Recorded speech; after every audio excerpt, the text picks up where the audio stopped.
So hello everyone, कैसे हैं आप सभी लोग। I hope you are doing well. So welcome to all of you in this wonderful session of Unacademy. My name is Ashif and I am your biology mentor at Unacademy in NEET UG category.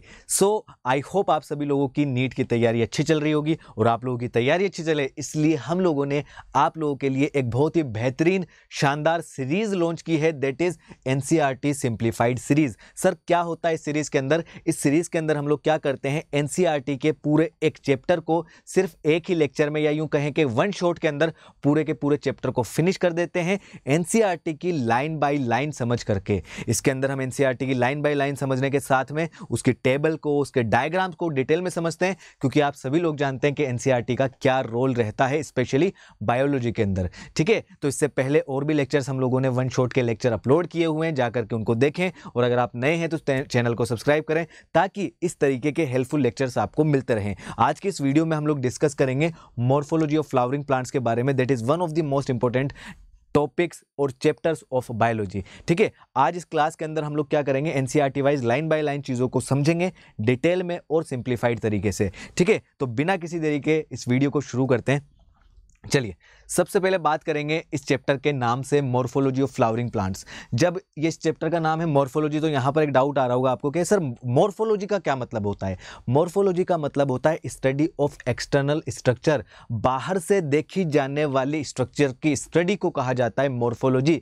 जैसे कि अगर हम human beings की बात करें तो हम किस तरीके के दिखाई देते हैं। आप बोलोगे सर हमारे दो कान हैं, दो नोस्ट्रिल्स हैं, एक माउथ है, दो नोज हैं, इस तरीके का एक हेड है, ठीक है, नेक है, दो हाथ हैं, दो पैर हैं। तो क्या हमें ये बाहर से देखे जाने वाली स्ट्रक्चर है? बिल्कुल सर ये है। तो क्या हम इसको मॉर्फोलॉजी बोल सकते हैं? बिल्कुल बोल सकते हैं। एक मॉर्फोलॉजी से मिलता जुलता एक और नाम आता है एनाटॉमी। एनाटॉमी का क्या मतलब होता है? एनाटॉमी का मतलब होता है स्टडी ऑफ इंटरनल स्ट्रक्चर। अगर हम हमारे अंदर के बॉडी ऑर्गन्स के स्टडी करें, जैसे लीवर, पेनक्रियाज, किडनी, लंग्स, अगर इनकी स्टडी की जाए तो इसे कहा जाएगा एनाटमी। ठीक है, एनाटमी ऑफ ह्यूमन बींग्स। और आपने सुना होगा कि एमबीबीएस का जो फर्स्ट ईयर होता है वहाँ पर भी आप जाकर के पढ़ाई करते हो एनाटमी की, जहाँ पर हम हमारे इंटरनल बॉडी ऑर्गन्स की स्ट्रक्चर को डिटेल में समझते हैं। ठीक है, तो फिलहाल हम आज क्या करने वाले हैं, morphology of flowering plants. Morphology का मतलब क्या होता है? Study of external structure. कुछ इस तरीके की एक टिपिकल प्लांट की स्ट्रक्चर होती है, जिसको हम मेनली दो पार्ट्स में डिवाइड कर देते हैं भाई। एक तो होता है रूट सिस्टम, जिसके अंदर रूट्स होती है, प्राइमरी सेकेंडरी रूट्स, डिटेल में आएगा, डोंट वरी सारी चीज़ें। और ऊपर वाला होता है शूट। तो कुछ इस तरीके का प्लांट हमें दिखाई देता है। तो बाहर की स्ट्रक्चर को देख करके हम क्या बता सकते हैं? हम बता सकते हैं कि भाई प्लांट के अंदर क्या है, लीफ होती है, प्लांट के अंदर स्टेम होता है, फ्रूट होता है, फ्लावर होता है ना।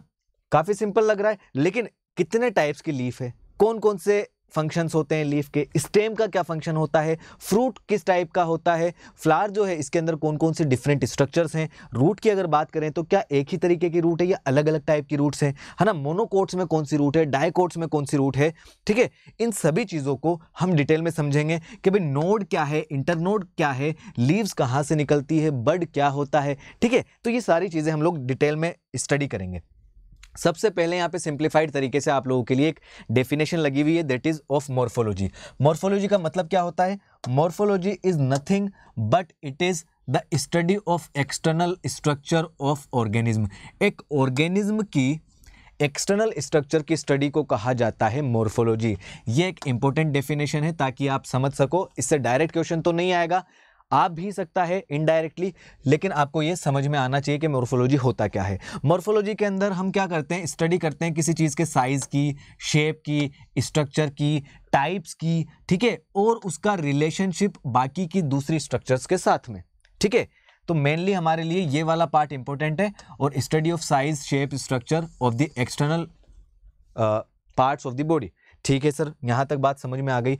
अब हम बात करते हैं कि प्लांट में हम समझने से पहले इसको कितने पार्ट्स में डिवाइड करेंगे। देखो, ये एक टिपिकल प्लांट की स्ट्रक्चर होती है, जिसके अंदर अगर मैं यहाँ पर आपको ये बोलूँ कि इस पूरे पार्ट को मैंने दो हिस्सों में डिवाइड कर दिया प्लांट के। एक तो वो पार्ट जो ग्राउंड के नीचे है, जो धरती के अंदर है, एक वो पार्ट जो ग्राउंड के ऊपर है। तो यहाँ पर हम इसको दो हिस्सों में बांट सकते हैं। पहला पार्ट वो है जो ग्राउंड के नीचे है। ग्राउंड के नीचे वाले पार्ट को हम बोलते हैं रूट। अब जब रूट निकलती है ना सीड से, तो वो पहले एकदम सीधी निकलती है इस तरीके से, जिसको हम बोलते हैं प्राइमरी रूट। प्राइमरी रूट से थोड़ा बहुत साइड में इस तरीके से कुछ सेकेंडरी रूट्स निकलती है। तो प्राइमरी, सेकेंडरी और मल्टीपल रूट्स के जो पार्ट है वो आपस में मिल करके क्या कहलाते हैं, रूट सिस्टम। तो वो पार्ट प्लांट का जो ग्राउंड के नीचे है वो क्या बनाता है, रूट सिस्टम बनाता है। और ग्राउंड के ऊपर वाले पार्ट को हम क्या बोलते हैं, इसको हम बोलते हैं शूट सिस्टम। शूट सिस्टम, ठीक है। अब इसके अंदर क्या इतना ही है या और भी है, और भी चीजें आएंगी ना भाई। शूट के अंदर स्टेम है, बड है, नोड है, इंटरनोड है, लीफ है, फ्लावर है, फ्रूट है, ठीक है। इनके बारे में समझेंगे हम यहाँ पर, रूट के बारे में समझेंगे, ठीक है। वन बाय वन करके चलते हैं आगे। ये आ चुका है हमारा एनसीईआरटी का क्लास 11th का chapter number 5, that is morphology of flowering plants. इस पूरे चैप्टर के अंदर यहाँ पर ये इंडेक्स लगी हुई है। इंडेक्स के अंदर सबसे पहले देखते हैं भाई क्या क्या हम करने वाले हैं। हम यहाँ पर देखते हैं कि सबसे पहले जो हम कवर करेंगे वो बात करते हैं हम यहाँ पर रूट की। रूट क्या होती है ना, रूट के टाइप्स के बारे में डिस्कस करेंगे। फिर हम बात करेंगे स्टेम की, स्टेम कितने टाइप का होता है, क्या फंक्शन होता है इसका। फिर हम आगे बात करेंगे लीफ की। फिर आ जाएगा हमारा इन्फ्लोरेसेंस, इन्फ्लोरेसेंस क्या है। फिर हम बात करेंगे फ्लावर की। फिर हम बात करेंगे फ्रूट की। फिर हम बात करेंगे सीड की। फिर हम बात करेंगे कुछ सेमी टेक्निकल डिस्क्रिप्शन की, कुछ ऐसे टेक्निकल टर्म्स के बारे में समझेंगे जिसके थ्रू हम फ्लावर की स्ट्रक्चर को या एक प्लांट की स्ट्रक्चर को समझ सकते हैं, ठीक है। फिर हम बात करेंगे यहाँ पर कुछ इंपॉर्टेंट फैमिलीज के डिस्क्रिप्शन की, ठीक है भाई। ये सारी चीज़ें हम आज के इस लेक्चर में कवर करने वाले हैं। तो सेशन जो है हमारा काफ़ी ज़्यादा आसान होने वाला है। लाइन बाय लाइन चीज़ों को हम यहाँ पर समझते चलेंगे। देखो, सबसे पहले बात करेंगे कि हायर प्लांट्स हमें काफ़ी ज़्यादा फैसिनेट करते हैं, जो एंजियोस्पर्मिक प्लांट्स होते हैं, खासकर उसके अंदर जो लीफ जो फ्लावर वाला स्ट्रक्चर होता है ना वो, ठीक है। अब यहाँ पर इंपॉर्टेंट चीज़ क्या है, एक्सटर्नल स्ट्रक्चर को स्टडी को क्या कहा जाएगा, मॉर्फोलॉजी, ठीक है। यहाँ पर सारे के सारे कैरेक्टरिस्टिक्स प्रेजेंट होते हैं, जैसे कि रूट्स प्रेजेंट है, स्टेम प्रेजेंट है, लीफ प्रेजेंट है, फ्लावर प्रेजेंट है और फ्रूट प्रेजेंट है। इससे पहले सेकंड और थर्ड जो आपका चैप्टर था उसके अंदर मेनली क्लासिफिकेशन ऑफ प्लांट्स के बारे में आपने पढ़ा होगा। उसमें मॉर्फोलॉजिकल कुछ और भी कैरेक्टरिस्टिक्स होते हैं, है ना। किसी भी सक्सेसफुल क्लासिफिकेशन को समझने के लिए हमें क्या चीज़ें समझना ज़रूरी है, हमें स्टैंडर्ड टेक्निकल टर्म्स को समझना ज़रूरी है, कुछ स्टैंडर्ड डेफिनेशंस को समझना ज़रूरी है। हमें यह भी समझना पड़ता है कि वहाँ पर कौन कौन से डिफरेंट पार्ट्स होते हैं, कौन कौन से डिफरेंट उनके अंदर वेरिएशंस आती है, और प्लांट्स के अंदर जो डिफरेंट स्ट्रक्चर्स हैं, हैबिटेट के बेसिस पे, प्रोटेक्शन के बेसिस पे, क्लाइंबिंग के बेसिस पे और स्टोरेज के बेसिस पे, इसको किस तरीके से समझा जाए, ठीक है। अगर आप किसी वीड को निकाल के उसकी स्ट्रक्चर को अगर आप नोट करो, वीड की स्ट्रक्चर को, तो आपको वहां पर मिलेगा कि रूट है, स्टेम है उसके अंदर एंड लीव्स है। क्या आपको ये मिलेगा? उसके अंदर हो सकता है फ्लावर हो सकता है उसके अंदर फ्रूट हो, ठीक है। अब हम बात करते हैं प्लांट की डिटेल में। देखो, प्लांट का वो पार्ट जो ग्राउंड के नीचे है, अंडरग्राउंड वाला पार्ट, उसको हम बोलते हैं क्या, रूट सिस्टम। इसके अलावा जो पोर्शन ग्राउंड के ऊपर है उसको क्या कहा जाता है, उसको कहा जाता है शूट सिस्टम। जैसा कि इस 5.1 डायग्राम के अंदर आपको दिखाई दे रहा है, यहां से यहां तक ये ग्राउंड के ऊपर वाला पार्ट है, it is the part of the plant which is present about the ground. तो इसको क्या कहा जाएगा, it forms shoot system of the plant. इसके अलावा ये जो लोअर पार्ट है जो ग्राउंड के अंदर है, इसको कहा जाता है रूट सिस्टम। रूट सिस्टम के अंदर प्राइमरी, सेकेंडरी और मल्टीपल ब्रांचेस ऑफ रूट्स आती है, ठीक है। तो वन बाय वन करके समझते हैं। सबसे पहले हम बात करेंगे रूट के बारे में। आप क्या जानते हो रूट के बारे में? सर, रूट वो होती है जो जमीन के अंदर होती है। तो काम क्या है सर? इसका काम जो होता है वो एब्जॉर्प्शन ऑफ वाटर का होता है, जमीन में से वाटर लेती है, एब्जॉर्ब करती है। और क्या फंक्शन होता है सर? इसका फंक्शन ये भी है कि प्लांट इसकी वजह से सीधा खड़ा रह पाता है, नहीं तो सपोर्ट ही नहीं होता। अगर ये नहीं होती ना, रूट नहीं होती, तो प्लांट को सपोर्ट कैसे मिलता, ठीक है। चलिए, क्या इतना ही फंक्शन है इसका? और रूट्स कैसी है, आपने देखा हो तो कभी? सर, रूट थोड़ी सी से ब्रांच लाइक स्ट्रक्चर्स होती है, बहुत सारी ब्रांचेज होती है ना। कुछ रूट्स पतली होती है, कुछ रूट्स मोटी होती है। तो वन बाय वन करके चीजों को समझते हैं। देखो, in majority of cotyledonous plants the direct elongation of radicle leads to the formation of primary root. Radicle जो वर्ड है, सीड के अंदर, एम्ब्रियोनल एक्सिस के अंदर, सीड का जो एम्ब्रियो होता है उसके दो पार्ट होते हैं, एक होता है रेडिकल और एक होता है प्ल्यूम्यूल। अगर मान लीजिए यहां पर मैं एक ऐसे समझने के लिए बना दूं, मान लीजिए लोअर पार्ट जो है ये तो हो गया हमारा क्या, रेडिकल, ये हो गया रेडिकल, और दूसरा वाला पार्ट हमारा ऊपर जो है ये है प्ल्यूम्यूल। तो एम्ब्रियो के रेडिकल पार्ट से जो निकलेगा वो तो बनाएगा रूट जर्मिनेशन के बाद में, और प्ल्यूम्यूल से जो पार्ट जर्मिनेट होकर के निकलेगा वो क्या बनाएगा, वो बनाएगा शूट। तो हम क्या बोल रहे हैं कि जो रूट है वो एम्ब्रियो के किस पार्ट से निकल रही है, वो रेडिकल वाले पार्ट से निकल रही है, रेडिकल के पार्ट से जर्मिनेट होकर के निकलती है, और उससे जो रूट निकलती है उसको हम बोलते हैं प्राइमरी रूट। मान लीजिए यहां से जो रूट निकल रही है दिस इज प्राइमरी रूट, ये हो गई प्राइमरी रूट। अब प्राइमरी रूट से कुछ ब्रांचेस निकलती है, इनको हम बोलते हैं सेकेंडरी रूट। ठीक है, सेवरल ऑर्डर्स, ये हो गया primary root which grows inside the soil, ये सोइल के अंदर ग्रो करेगी। इसके साथ में इसके पास कुछ लेटरल रूट्स होती है, इसके साइड में कुछ लेटरल रूट्स होती है, उस lateral roots plus primary root को मिला करके हम क्या बोलते हैं, रूट सिस्टम। और जो साइड में जो रूट निकली है उनको बोलेंगे हम सेकेंडरी रूट।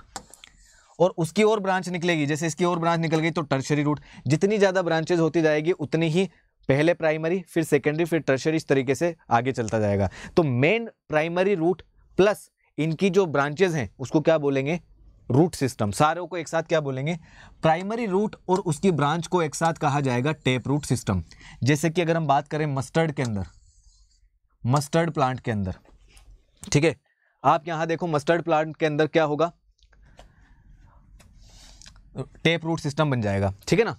चलिए अब हम आगे बात करते हैं कि अगर हम बात करें मोनोकोटिलिडनस प्लांट की, मोनोकोट वाले प्लांट जो होते हैं उसके अंदर जो प्राइमरी रूट होती है वो सिर्फ कुछ टाइम के लिए होती है, शॉर्ट लाइव्ड होती है। उसके बाद में क्या होता है, लार्ज नंबर ऑफ छोटे छोटे से फाइबर्स आकर के वहां पर उस प्राइमरी रूट को हटा देते हैं। ध्यान से समझना, मान लीजिए ये पहली रूट है, प्राइमरी रूट, इससे साइड में कुछ ब्रांचेस निकल रही है, लेटरल रूट्स, तो ये हो गया टेप रूट सिस्टम। इसको हम बोलते हैं tap root system. Tap root system dicots के अंदर पाया जाएगा, टेप रूट सिस्टम डाइकोट्स के अंदर पाया जाएगा। फॉर एग्जांपल यहां पर लिखा हुआ है मस्टर्ड प्लांट, है ना। एक दूसरा रूट सिस्टम भी है यहां पर जो मोनोकोट्स के अंदर होता है। क्या होता है सर इसके अंदर, देखो मोनोकोट के अंदर क्या होगा, यहां पर जो प्राइमरी रूट ग्रो होती है वो तो रहती है, उसको हटा देते हैं दूसरी, और कुछ फाइब्रस, डायरेक्ट फाइब्रस रूट्स आ जाएगी बहुत सारी। यहाँ पर प्राइमरी सेकेंडरी का नहीं है, ये एक नेटवर्क लाइक गुच्छा है पूरा का पूरा फाइबर्स का, जिसको हम बोलते हैं कौन सा रूट, फाइब्रस रूट। ठीक है, चलिए एक बार यहाँ पर इसको हम लाइन वाला ले लेते हैं। चलिए fibrous roots, fibrous root system किसमें देखने को मिलता है, वीट प्लांट में, जैसे कि कौन सा वाला प्लांट, जैसे कि हमारा मोनोकोट वाला प्लांट। ठीक है ना। अब यहाँ पर देखो कुछ प्लांट्स के अंदर, जैसे कि अगर हम ग्रास की बात करें लाइक मोनेस्ट्रा, बेनियन ट्री, रूट्स जो होती है कुछ दूसरे हिस्से से निकलती है। आपने देखा होगा बेनियन ट्री, बरगद के पेड़ में क्या होता है, जो स्टेम होता है, आज तो सिटी में तो बहुत कम है, गांव के अंदर काफ़ी ज़्यादा होते हैं। ठीक है, बेनियन ट्री जो होगा वो आपने देखा होगा बहुत सारी ब्रांचेज होती है, बहुत बड़ा होता है, फैला हुआ होता है पूरा, और उसके स्टेम से कुछ रूट्स ग्रो होकर के ज़मीन के अंदर जाती है। देखा है ना, ऊपर से कुछ रूट्स ग्रो हुए और वो ज़मीन में चली जाती है। तो वो रूट्स क्या करती है, वो उसको सपोर्ट प्रोवाइड करने का काम करती है। जब इतना बड़ा प्लांट हो गया तो सिर्फ एक स्टेम अकेला सपोर्ट प्रोवाइड नहीं कर सकता, साइड से स्टेम से भी कुछ एक्स्ट्रा रूट्स निकलती है, वो चली जाती है सोइल के अंदर ताकि उसको एक एक्स्ट्रा सपोर्ट मिल सके। तो ऐसी रूट्स जो रेडिकल के अलावा किसी दूसरे पार्ट से निकली है प्लांट के, उसको हम क्या बोलेंगे, उसको हम क्या बोलेंगे सर, उसको हम बोलेंगे एडवेंटिटियस रूट्स, एडवेंटिटियस रूट्स कहा जाएगा। ठीक है, अब बात करते हैं क्या फंक्शन होता है रूट का। तो the main function of the root system is absorption of water, water को एब्जॉर्ब करेगी, मिनरल्स को एब्जॉर्ब करेगी और सोइल से एब्जॉर्ब करेगी। इसके अलावा proper anchor, proper support provide करेगी प्लांट को। कई बार क्या होता है, रूट्स के अंदर फूड भी स्टोर होता है, स्टोरिंग रिजर्व फूड मटेरियल।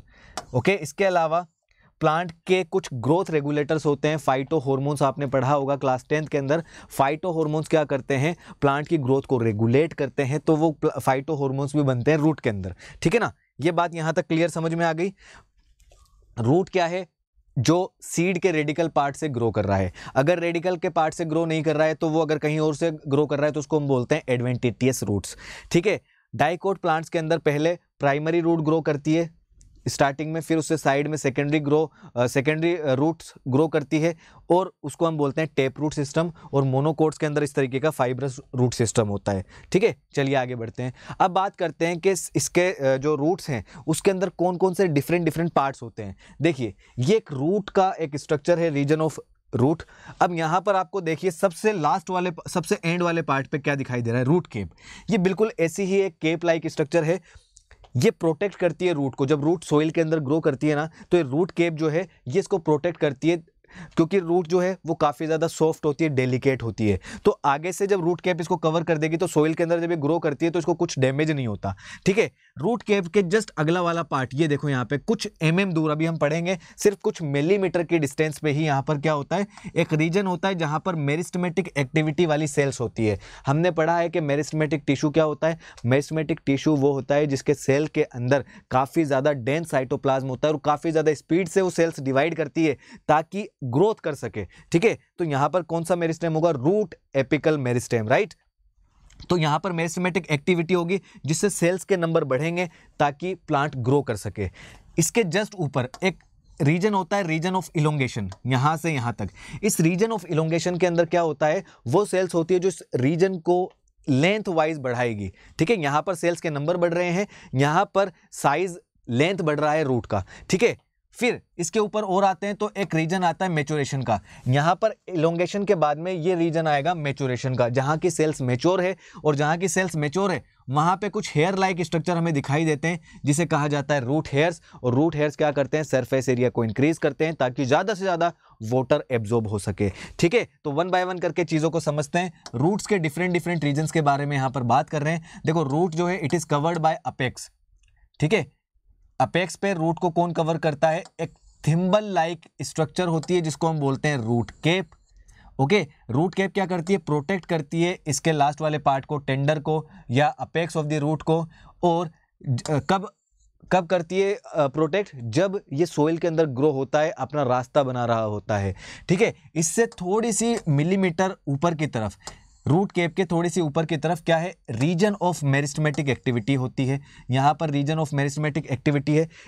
इस रीजन की जो सेल्स है वो काफ़ी ज़्यादा पतली होती है, थिन वॉल्ड होती है और डेंस साइटोप्लाज्म होता है। हम जानते हैं जब किसी सेल को डिवाइड करना होता है तो उसके अंदर साइटोप्लाज्म जो होता है वो काफ़ी ज़्यादा डेंस होना चाहिए ताकि डिस्ट्रीब्यूशन ऑफ साइटोप्लाज्म जब होगा तो उसमें कोई प्रॉब्लम ना आए। ठीक है, रैपिडली डिवाइड करेंगी, काफ़ी स्पीड से डिवाइड करेंगी वो। ठीक है, उसके जस्ट पास में क्या हो जाएगा, cells proximal to this region undergo rapid elongation. इसके जस्ट बाद में यहाँ पर सेल्स जो हैं वो इलोंगेशन का काम करेंगी एंड एनलार्ज करने का काम करेगी ताकि ये जो एरिया है बड़ा हो सके। They are responsible for the growth of the root of the length. Root की जो लेंथ है उसको बढ़ाने का काम करेगी ताकि रूट की जो लेंथ है वो बढ़ जाए। ठीक है, इस रीजन को हम बोलते हैं region of elongation. Cells of the elongation zone gradually differentiate and mature. तो यहाँ की जो सेल्स हैं वो धीरे धीरे मेच्योर होने लग जाती है और मेच्योर होने के बाद में उसको क्या बोलेंगे हम, अगला रीजन जो आएगा रीजन ऑफ मेच्योरेशन। ठीक है, उसके पास का जो अगला रीजन है वो है रीजन ऑफ मेच्योरेशन।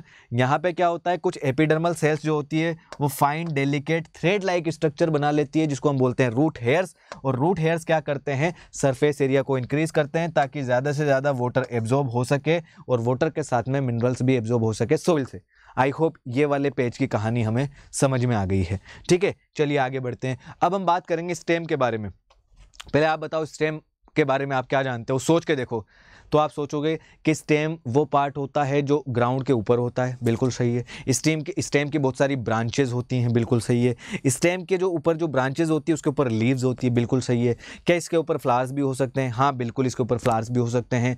और इसके ऊपर फ्रूट्स भी हो सकते हैं, बिल्कुल हो सकते हैं। लीव्स कहाँ से निकलती है, ये भी इंपॉर्टेंट पार्ट है। लीव्स कहाँ से निकलती है स्टेम के, वो भी हम पढ़ेंगे, नोड्स के पार्ट से निकलती है। ठीक है, वन बाय वन करके समझेंगे।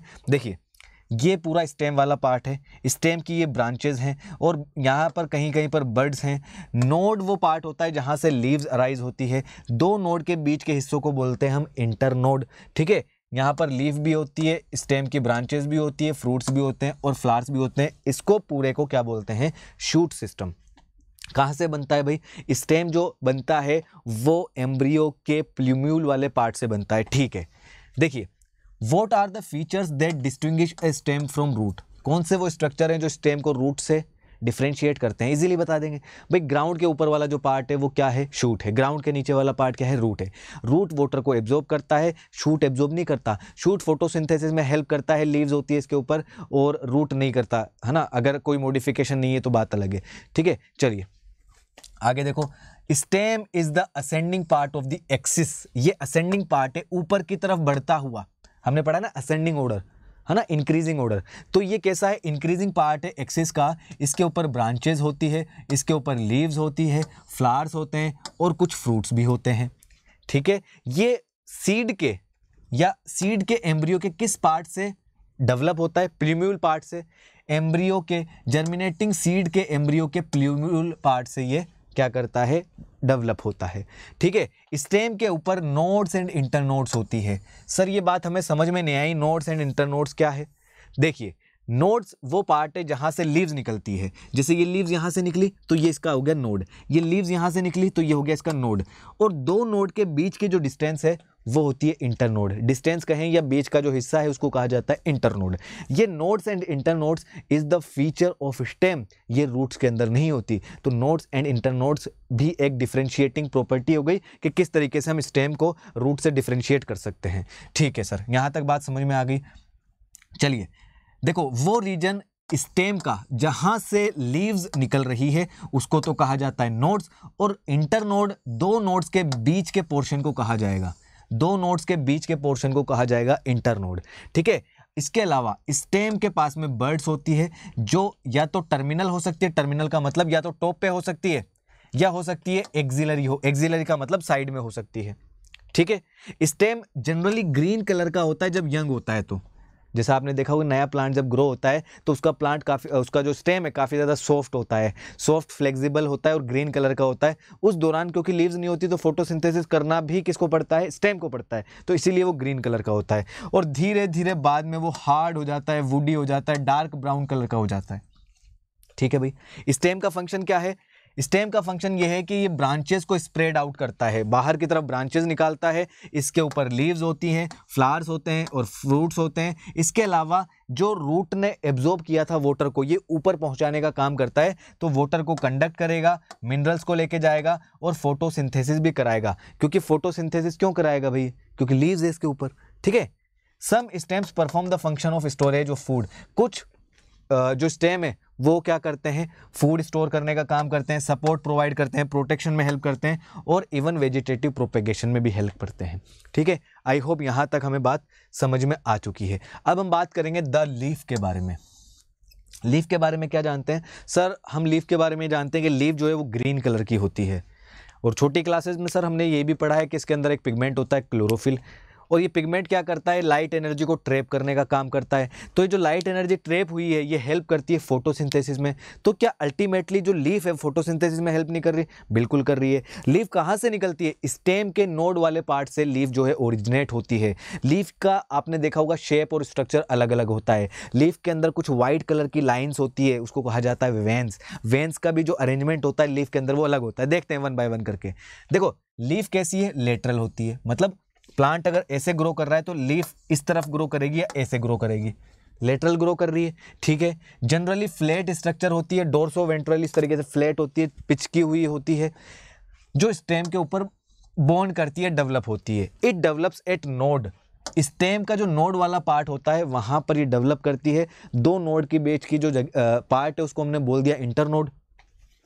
इसके एक्सिल के अंदर, या यूं कहें कि इसका जो बेस है यहां पर क्या होती है, एक बड होती है, एक्सिलरी बड। वो जो एक्सिलरी बड है वो बाद में ब्रांच में कन्वर्ट हो सकती है, ठीक है, होती है या हो सकती है। और जो लीव्स है वो शूट के एपिकल मेरिस्टेम से ओरिजिनेट होती है और एक एक्रोपिटल ऑर्डर के अंदर अरेंज होती है। एक्रोपिटल, देखो एक्रोपिटल का मतलब होता है टॉप की तरफ बढ़ते हुए, इस तरीके से। एक होता है बेसिपिटल, बेस की तरफ बढ़ते हुए, towards base basipetal, towards top acropetal, ठीक है। तो लीव्स क्या है, नीचे की तरफ से स्टार्ट होकर के ऊपर की तरफ लगती जाती है, तो ऊपर की तरफ जा रही है एक्रोपिटल ऑर्डर, ठीक है। ये मोस्ट इंपॉर्टेंट वेजिटेटिव ऑर्गन है फोटोसिंथेसिस के लिए। हम जानते हैं लीव्स का ही मेन काम है फोटोसिंथेसिस का।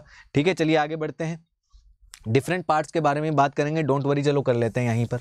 देखो, लीफ के 3 पार्ट हैं। सबसे पहला पार्ट जो हमें दिखाई देता है, बहुत बड़ा पार्ट, इसको हम बोलते हैं lamina. Green broad part is called as lamina. यहाँ पे एक आपको डंडी दिखाई दे रही है, इसको हम बोलते हैं पेटियोल।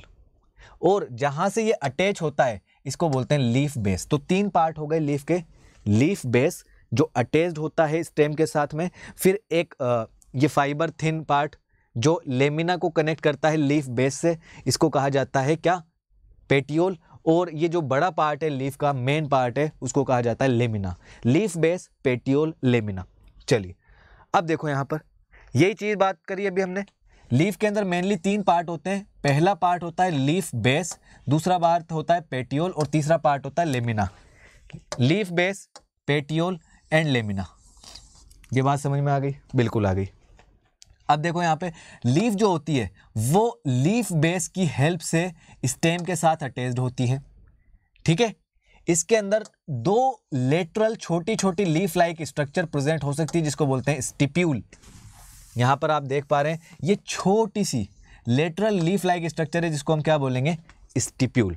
ठीक है, मोनोकोट्स के अंदर जो लीफ है, the leaf base expends into a sheath covering the stem partially और होलीली। यहां पर क्या होता है, मोनोकोट्स की अगर हम लीफ की बात करें तो लीफ बेस जो है ये थोड़ा सा यहां पर क्या करेगा, थोड़ा सा एक्सपेंड हो जाता है और स्टेम के ऊपर पार्शियली या कंप्लीट कवर कर लेता है उसको। ठीक है, कुछ लेगुमिनस प्लांट्स की अगर हम बात करें तो जो लीफ बेस है इट में बिकम स्वोलन। जो लीफ बेस है ये थोड़ा बहुत स्वेल कर जाता है लेगुमिनस प्लांट्स के केस में। ठीक है, साइड बाय साइड लिखते भी रखो आप इसको। ठीक है, और इसको क्या बोलते हैं, पुल्विनस।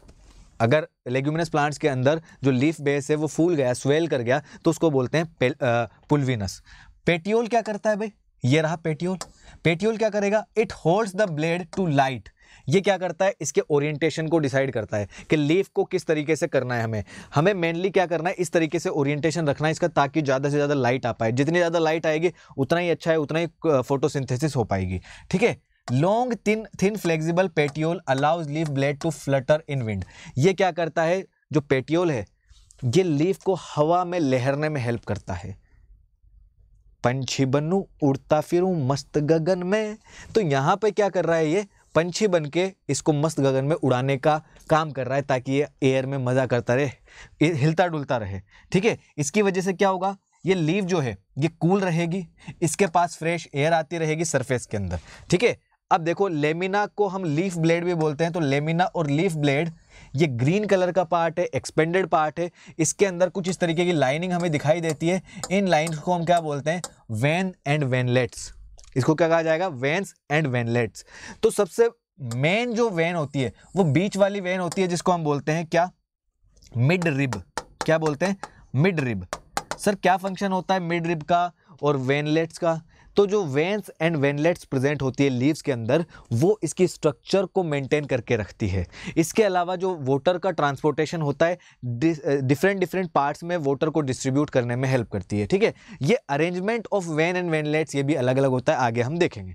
ठीक है, तो मिडल वाली जो होती है वो काफ़ी ज़्यादा इंपॉर्टेंट वेन होती है जिसको हम बोलते हैं मिड रिब।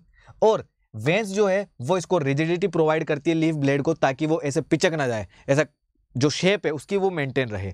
ठीक है, इसके अलावा जो चैनल्स बने हुए हैं, जो लीफ ब्लेड के अंदर जो वेन्स हैं वो एज ए चैनल हेल्प करते हैं वाटर, मिनरल, फूड को ट्रांसपोर्ट करने में। और जो इनके शेप है, मार्जिन्स हैं, अपेक्स है, सरफेस है और इंसाइजन अभी हम पढ़ेंगे। इंसिजन क्या है लेमिना का, ये सारी चीज़ें अलग अलग होती है। अलग अलग प्लांट्स में इसकी शेप भी अलग होती है, इसके जो मार्जिन्स हैं, कॉर्नर हैं वो अलग होते हैं, अपेक्स जो है इसका वो अलग होता है, सरफेस या जो इसके अंदर जो इंसिजन है, देखो कटिंग दिख रही है ना आपको, इस तरीके से लीव्स के अंदर इस तरीके से कटिंग आती है ना, इनको क्या बोलते हैं हम, इंसिजन्स। अंदर की तरफ चली गई थोड़ी सी कटिंग है। अब बात करते हैं venation. Venation word is related to veins. Leaves के ऊपर जो वेन्स प्रेजेंट है उसके अरेंजमेंट को कहा जाता है वेनेशन। वेनेशन देखो 2 टाइप का होता है। ये तो होगा इसकी मिड रिब। ठीक है, व्हाइट कलर ले लेते हैं एक बार। ये हो गई इसकी मिड रिब, ये हो गई मिड रिब। ठीक है, जो मेन वेन है। इसके अलावा यहाँ पर आप देख पा रहे हैं कुछ इस तरीके की और वेनलेट्स हैं, फिर इसके अंदर थोड़ी सी और ब्रांचेस बनी हुई है अंदर की तरफ इस तरीके से।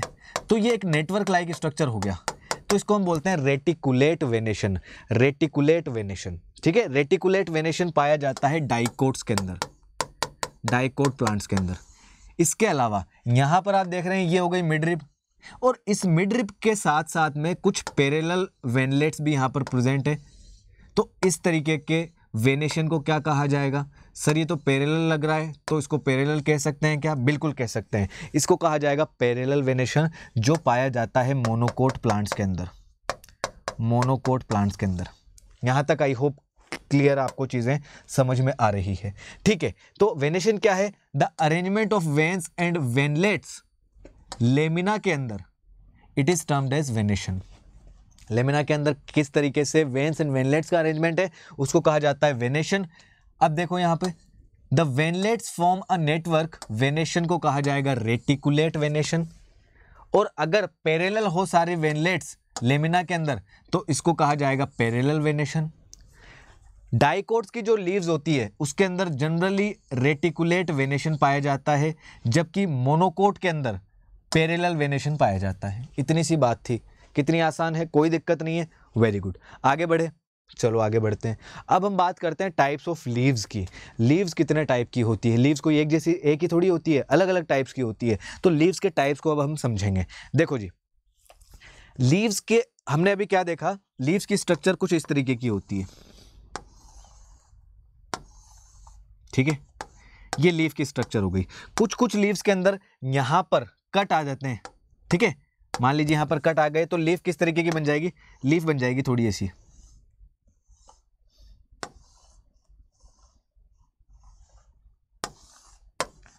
ठीक है, तो मान लीजिए या तो इसके अंदर इन कट को बोलते हैं इंसाइजन। अगर इनके अंदर इंसिजन होते हैं या बहुत कम होते हैं या नहीं होते हैं तो इस तरीके की लीफ को कहा जाता है सिंपल लीफ। ठीक है, अगर मान लीजिए किसी लीफ के अंदर इतने ज्यादा इंसिजन हो गए जिसकी वजह से इंसिजन ज्यादा हो गए तो उसकी वजह से क्या हो जाएगा? पूरी लीफ थी ये पूरी लीफ छोटे छोटे टुकड़ों में टूट जाएगी इस तरीके से। ये पहले इस तरीके से हुआ करती थी। इसके अंदर क्या लगा? कट लगा। कट लगते लगते लगते लगते छोटी छोटी सी लीफ के अंदर ये डिवाइड हो गई। ये एक्चुअल में यहाँ पर मिड रिब है और इस टाइम पे इस मिड रिब को कहा जाता है रेचिज। इसको कहा जाता है रेचिज। तो इस तरीके की लीफ को कहा जाता है कंपाउंड लीफ। पूरी एक सिंगल लीफ थी तो उसको बोला था हमने सिंपल लीफ। जब उसके अंदर इंसिजन लगे और वो इतने ज़्यादा अंदर चले गए जिसकी वजह से मिड रिब को टच कर दिया तो ऐसे बहुत सारे छोटे छोटे से लीफ स्ट्रक्चर बन गए यहाँ पर। इसको बोलते हैं हम कंपाउंड लीफ। ठीक है, देखते हैं भाई, ये देखो ये कंपाउंड लीफ का एग्जाम्पल है। ठीक है, चलिए यहाँ पर सबसे पहले बात करते हैं एनसीईआरटी वाइज। एक लीफ को हम सिंपल कब बोलेंगे? जब उसका लेमिना या तो पूरा है, लीफ ब्लेड या लेमिना उसका क्या है? कंप्लीट है, या फिर उसके अंदर जो इंसिजन्स लगे हैं वो मिड रिब को टच नहीं करते हैं। ठीक है, अगर इंसिजन जो लेमिना के अंदर चले गए और उसने मिड रिब को ब्रेक कर दिया, मिड रिब को टच कर दिया तो वो छोटे छोटे से लीफलेट्स में कन्वर्ट हो जाएगी पूरी की पूरी लीफ, और उस लीफ को हम बोलेंगे कंपाउंड लीफ। ठीक है, अब अभी हमने पढ़ा था कि जो सिंपल लीफ है, ये एक पूरी लीफ है। सिंपल लीफ के यहां पर बेस में एक्सिलरी बड प्रेजेंट होता है। ठीक है, सिंपल लीफ हो या कंपाउंड लीफ हो, दोनों के ही यहां पर बेस पे एक्सिलरी बड प्रेजेंट होगा। लेकिन अगर वो लीफ एक कंपाउंड लीफ है तो इसके लीफलेट्स के यहां पर प्रेजेंट नहीं होगा। बात समझ में आ रही है? ठीक है ना, तो देखो यहां पर bud is present axil of petiole in both simple and compound but not in the axil of leaflets. तो अगर ये पूरी एक लीफ थी सिंगल लीफ और ये क्या हुआ? इंसिजन की वजह से छोटे छोटे से लीफलेट्स बन गए तो इसके यहां पर तो बड प्रेजेंट होगा, एक्सिलरी बड, लेकिन यहां पर इन लीफलेट्स के बेस पे प्रेजेंट नहीं होगा। क्लियर? क्यों होगा? क्योंकि ये तो लीफलेट्स है, मेन लीफ का तो ये पार्ट था ना। चलिए, अब कंपाउंड लीफ को भी हम दो पार्ट में डिवाइड कर देते हैं। एक तो होती है pennate compound leaf, pinnately compound leaf, और दूसरी होती है पामेटली कंपाउंड लीफ। देखो इस तरीके से ये पूरी की पूरी एक सिंगल लीफ थी, इसके अंदर कट लगे, इंसिजन्स हुए, तो ये बिल्कुल कट लगने के बाद में कट कहां तक पहुंच गए? मिड रिब तक। अब इसकी मिड रिब को हम बोलते हैं रेचिस। तो इस तरीके से अगर एक लीनियर फॉर्म में है तो इसको हम बोलते हैं पिन्नेटली कंपाउंड लीफ। अगर सारी की सारी जो लीफलेट्स हैं वो एक सिंगल पॉइंट पे आ जाती है और एक सर्कुलर अरेंजमेंट बना लेती है तो इसको बोलते हैं पामेटली। पाम जैसे हमारे हथेली होती है ना, तो सारी उंगलियां एक जगह से निकल रही है, पामेटली क्या है, कंपाउंड लीफ। देखो यहां पर number of leaflets are present on a common axis, एक कॉमन एक्सिस के ऊपर बहुत सारे लीफलेट्स प्रेजेंट हो गए तो ये क्या हो गई, पिन्नेटली कंपाउंड लीफ। जैसे कि एग्जांपल नीम, आपने नीम देखा होगा है ना, नीम के अंदर क्या होता है, बहुत सारी एक सिंगल जो मिड रिब होती है उसके साइड में बहुत सारी छोटी छोटी सी लीव्स होती है, वो एक्चुअल में किसका एग्जांपल है, वो है पिन्नेटली कंपाउंड लीफ का एग्जांपल। ठीक है, इसका जो मिड रिब है उसको हम यहाँ पर बोल देते हैं रेचिस। रेचिस क्या है, मिड रिब को रिप्रेजेंट कर रहा है यहाँ पर। ठीक है, पामेटली कंपाउंड लीफ क्या है, देखो पामेटली कंपाउंड लीफ, इसके अंदर लीफलेट्स जो होती है कॉमन पॉइंट के ऊपर अटैच्ड होती है, सारी की सारी यहाँ पर अटैच है। ठीक है, और ये कहाँ प्रेजेंट होगा, पेटियोल के टिप के ऊपर, पेटियोल के टिप के ऊपर। ठीक है, जैसे कि सिल्क कॉटन के अंदर एग्जांपल ये आ जाएगा। क्लियर, आगे बढ़ते हैं। अब हम बात करते हैं फाइलोटेक्सी क्या है। देखो अभी हमने समझा था टाइप्स ऑफ लीव्स, दो तरीके की लीव्स समझी हमने, सिंपल एंड कंपाउंड। सिंपल जो थी उसके अंदर जो लेमिना है वो कंप्लीट है, लेकिन अगर उसमें इंसिजन भी होता है तो बिल्कुल कम इंसिजन होगा, मिड रिब तक नहीं पहुंचेगा। जबकि कंपाउंड लीफ के अंदर इंसिजन इतना ज़्यादा अंदर पहुंचता है जिससे मिड रिब तक वो पहुंच जाता है, जिसकी वजह से जो मेन लीफ है वो छोटे छोटे लीफलेट्स के अंदर डिवाइड हो जाती है। तो उसमें भी हमने जो कंपाउंड लीफ है दो टाइप देखे उसमें, एक तो कौन सी थी, पिन्नेटली कंपाउंड लीफ, और एक थी पामेटली कंपाउंड लीफ। अब हम बात करते हैं फाइलोटेक्सी की। फाइलोटेक्सी क्या है, it is the arrangement of leaves on the stem और ब्रांच। स्टेम या ब्रांच के ऊपर लीफ का अरेंजमेंट कैसा है, इसको कहा जाता है फाइलोटेक्सी। अब देखो फाइलोटेक्सी की अगर हम बात करें तो मान लीजिए ये एक ब्रांच है, इसके ऊपर एक लीफ राइट साइड में, फिर एक आ गई लेफ्ट में, फिर नीचे वाले में राइट में, फिर नीचे वाले में लेफ्ट में। आप देख पा रहे हो यहां पर, तो किस तरीके के दिखाई दे रहे हैं हमें, ऑल्टरनेट दिखाई नहीं दे रहा। एक नोड पे तो राइट में है, फिर दूसरे नोड पे लेफ्ट में है, फिर तीसरे नोड पे फिर राइट, फिर लेफ्ट, फिर राइट, फिर लेफ्ट। तो ये किस तरीके का हो गया, ये हो गया सर ऑल्टरनेट। ठीक है, यहां पर देखो गवावा की अगर हम बात करें तो दोनों ही साइड में है ना, इधर भी है, इधर भी है, इधर भी है, इधर भी है, इधर भी है। तो इसको हम क्या बोलते हैं, इसको कहा जाएगा ऑपोजिट, ऑपोजिट साइड में है। ठीक है, यहां पर ये सर्कुलर आपको अरेंजमेंट दिखाई दे रहा है, इसको कहा जाता है वोल्ड, एक चक्र जैसा बना दिया इसने, वोल्ड। ठीक है, अब देखो यहां पर तीन टाइप का अरेंजमेंट हमने देखा। एक तो हमने क्या देखा, ऑल्टरनेट ये वाला, एक देखा हमने ऑपोजिट ये वाला, और एक हमने देखा वोल्ड। ऑल्टरनेट के अंदर क्या हो रहा है, ऑल्टरनेट फाइलोटेक्सी के अंदर एक सिंगल लीफ अराइज होती है हर एक नोड से, लेकिन ये ऑल्टरनेट मैनर के अंदर होगी, कभी लेफ्ट वाले में तो कभी राइट वाले में, कभी इस तरफ कभी उस तरफ। जैसे कि अगर हम बात करें चाइना रोज की, मस्टर्ड की, सनफ्लावर की, तो उन सब में ऑल्टरनेट टाइप का जो लीफ का अरेंजमेंट है फाइलोटेक्सी वो पाया जाएगा। इसके अलावा ऑपोजिट टाइप के फाइलोटेक्सी में क्या होता है, एक पेयर ऑफ लीव्स हर एक नोड पे होती है, तो दोनों तरफ दो नोड दिखाई देगी आपको। ठीक है, एक दूसरे के अपोजिट होती है, जैसे कि केलोट्रोपिस के अंदर एंड गवावा के अंदर। गवावा का एग्जांपल है, केलोट्रोपिस में भी ऐसा ही होता है। ठीक है, अगर दो से ज्यादा लीव्स एक सिंगल नोड के ऊपर अराइज होती है और वो एक चक्र बना लेती है, एक वर्ल्ड बना लेती है, तो उसको हम बोलते हैं वोल्ड। जैसे कि एल्स्टोनिया के अंदर ये वाला, ये एग्जाम्पल एल्स्टोनिया का हो गया। तीन टाइप का फाइलोटेक्सी है, एक हो गया हमारे पास ऑल्टरनेट, एक हो गया ऑपोजिट, एक हो गया वोल्ड। एग्जाम्पल इंपॉर्टेंट एग्जाम्पल तो आपको रटने ही पड़ेंगे किसी भी तरीके से। आगे बढ़ते हैं, चलिए अब बात करते हैं हम इनफ्लोरेसेंस की। इनफ्लोरेसेंस का मतलब होता है कि जो फ्लावर है वो कहाँ प्रेजेंट है। ठीक है, पहले हम समझेंगे कि फ्लावर क्या है। फ्लावर जो है वो एक मॉडिफाइड शूट है, शूट का एक मॉडिफाइड पार्ट है, मॉडिफाइड टाइप है। ठीक है, और जो शूट है, ये शूट एपिकल मेरिस्टेम कन्वर्ट हो जाता है मॉडिफाइड शूट के अंदर। ठीक है, और ये कन्वर्ट हो जाएगा फ्लोरल मेरिस्टेम के अंदर। भाई हमने पढ़ा है ना, दो टाइप के मेरिस्टेम होते हैं, एक होता है शूट मेरिस्टेम जो शूट बनाता है, एक होता है रूट मेरिस्टेम जो रूट बनाता है। तो रूट वाला तो रूट बना रहा है, शूट मेरिस्टेम जो है, शूट एपिकल मेरिस्टेम, वो कन्वर्ट हो जाएगा फ्लोरल मेरिस्टेम के अंदर। ठीक है। और वहां पर क्या हो जाएगा, जब ये फ्लोरल मेरिस्टेम में कन्वर्ट हो जाता है तो नोड्स एंड इंटरनोड्स बनना बंद हो जाते हैं। नोड्स एंड इंटरनोड्स इलोंगेट नहीं होंगे, ये आपस में कंडेंस हो जाएंगे और वो पार्ट वहां पर क्या बनाएगा, फ्लोरल पार्ट बनाएगा, फ्लोरल अपेंडेजेस बनाएगा। ठीक है, फ्लोरल अपेंडेजेस मतलब फ्लावर्स के डिफरेंट डिफरेंट पार्ट्स। क्लियर। जब एक शूट टिप फ्लावर में ट्रांसफर होता है तो वो हमेशा सोलिटरी होता है, मतलब एक ही टाइप का होता है वो। ठीक है। अब इसके अलावा इन्फ्लोरेसेंस क्या है? Inflorescence is the arrangement of flower on floral axis. किस तरीके से फ्लावर अरेंज है? देखो दो तरीके का होता है ये, या तो हो सकता है फ्लावर साइड में हो और स्टेम ऊपर की तरफ ऐसे ग्रो करता हुआ जा रहा हो, या ऐसा हो सकता है कि स्टेम के ऊपर सबसे टॉप वाले पार्ट में फ्लावर लग गया। अगर टॉप पार्ट में फ्लावर लग जाएगा तो उसकी ग्रोथ लिमिटेड हो जाएगी, ग्रोथ रुक जाएगी। ठीक है। तो अगर साइड में फ्लावर लग रहा है तो स्टेम जो है ऊपर की तरफ ग्रो करता रहेगा। इस तरीके को हम बोलते हैं रेसिमोस, जिसमें स्टेम तो ऊपर ग्रो करता जा रहा है, लेटरल साइड में फ्लावर्स लगते जा रहे हैं। एक दूसरा क्या होता है, जो स्टेम ग्रो किया टॉप मोस्ट पार्ट पे ही फ्लावर लग गया, अब क्या होगा, ग्रोथ रुक जाएगी, उसको हम बोलेंगे साइमोस। अब ऊपर जब टॉप पे लग गया फिर नीचे नीचे अलग अलग फ्लावर लगते जाएंगे, तो यहाँ पर टॉप टू बॉटम हो रहा है, यहाँ पे बॉटम टू टॉप हो रहा है, इसको हम क्या बोलेंगे, बॉटम टू टॉप। अभी बताया था मैंने आपको, बताइए। और इसको क्या बोलेंगे? चलो फटाफट से आंसर दो मेरे को ये। चलिए देखो यहाँ पर, arrangement of flowers on the floral axis is termed as inflorescence. तो फ्लावर्स का जो अरेंजमेंट होता है उसको क्या बोलेंगे हम, इन्फ्लोरेसेंस। अब देखो यहाँ पर दो तरीके होते हैं, है ना, या तो हो सकता दो टाइप का हो गया। एक हो गया रेसिमोस। रेसिमोस में क्या होता है, मेन एक्सिस कंटिन्यू ऊपर की तरफ ग्रो करेगी और फ्लावर्स जो होंगे वो साइड में लेटरल में लगते जाएंगे। ठीक है, इसको क्या बोला हमने, एक्रोपिटल। एक्रो का मतलब मैंने आपको बताया था ऊपर की तरफ, टूवर्ड्स टॉप, एक्रोपिटल। साइमोस में क्या होगा, बेसिपिटल।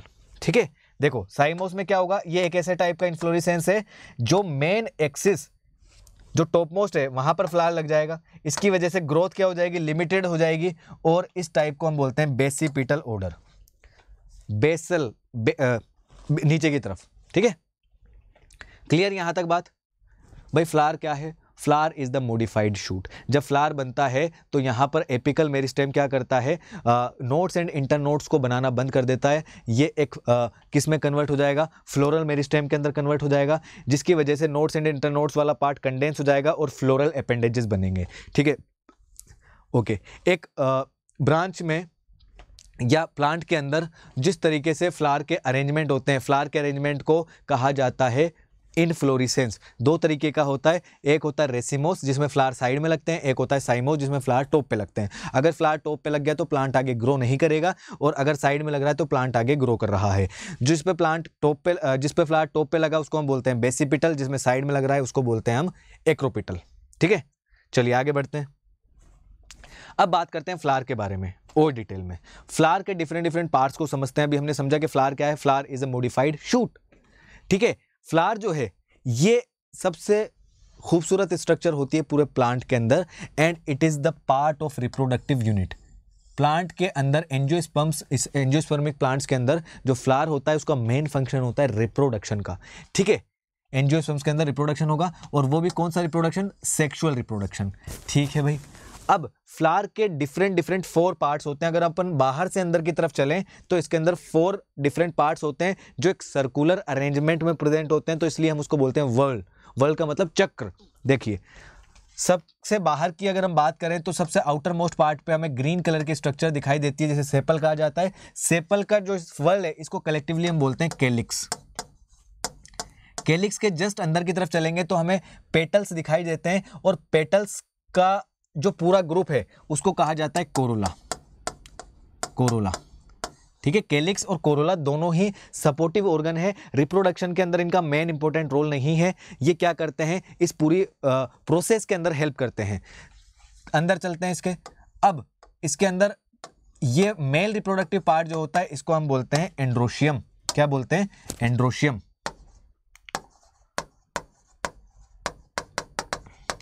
और फीमेल रिप्रोडक्टिव पार्ट जो होता है वो भी उसके अंदर होता है, उसको बोलते हैं गाइनोशियम।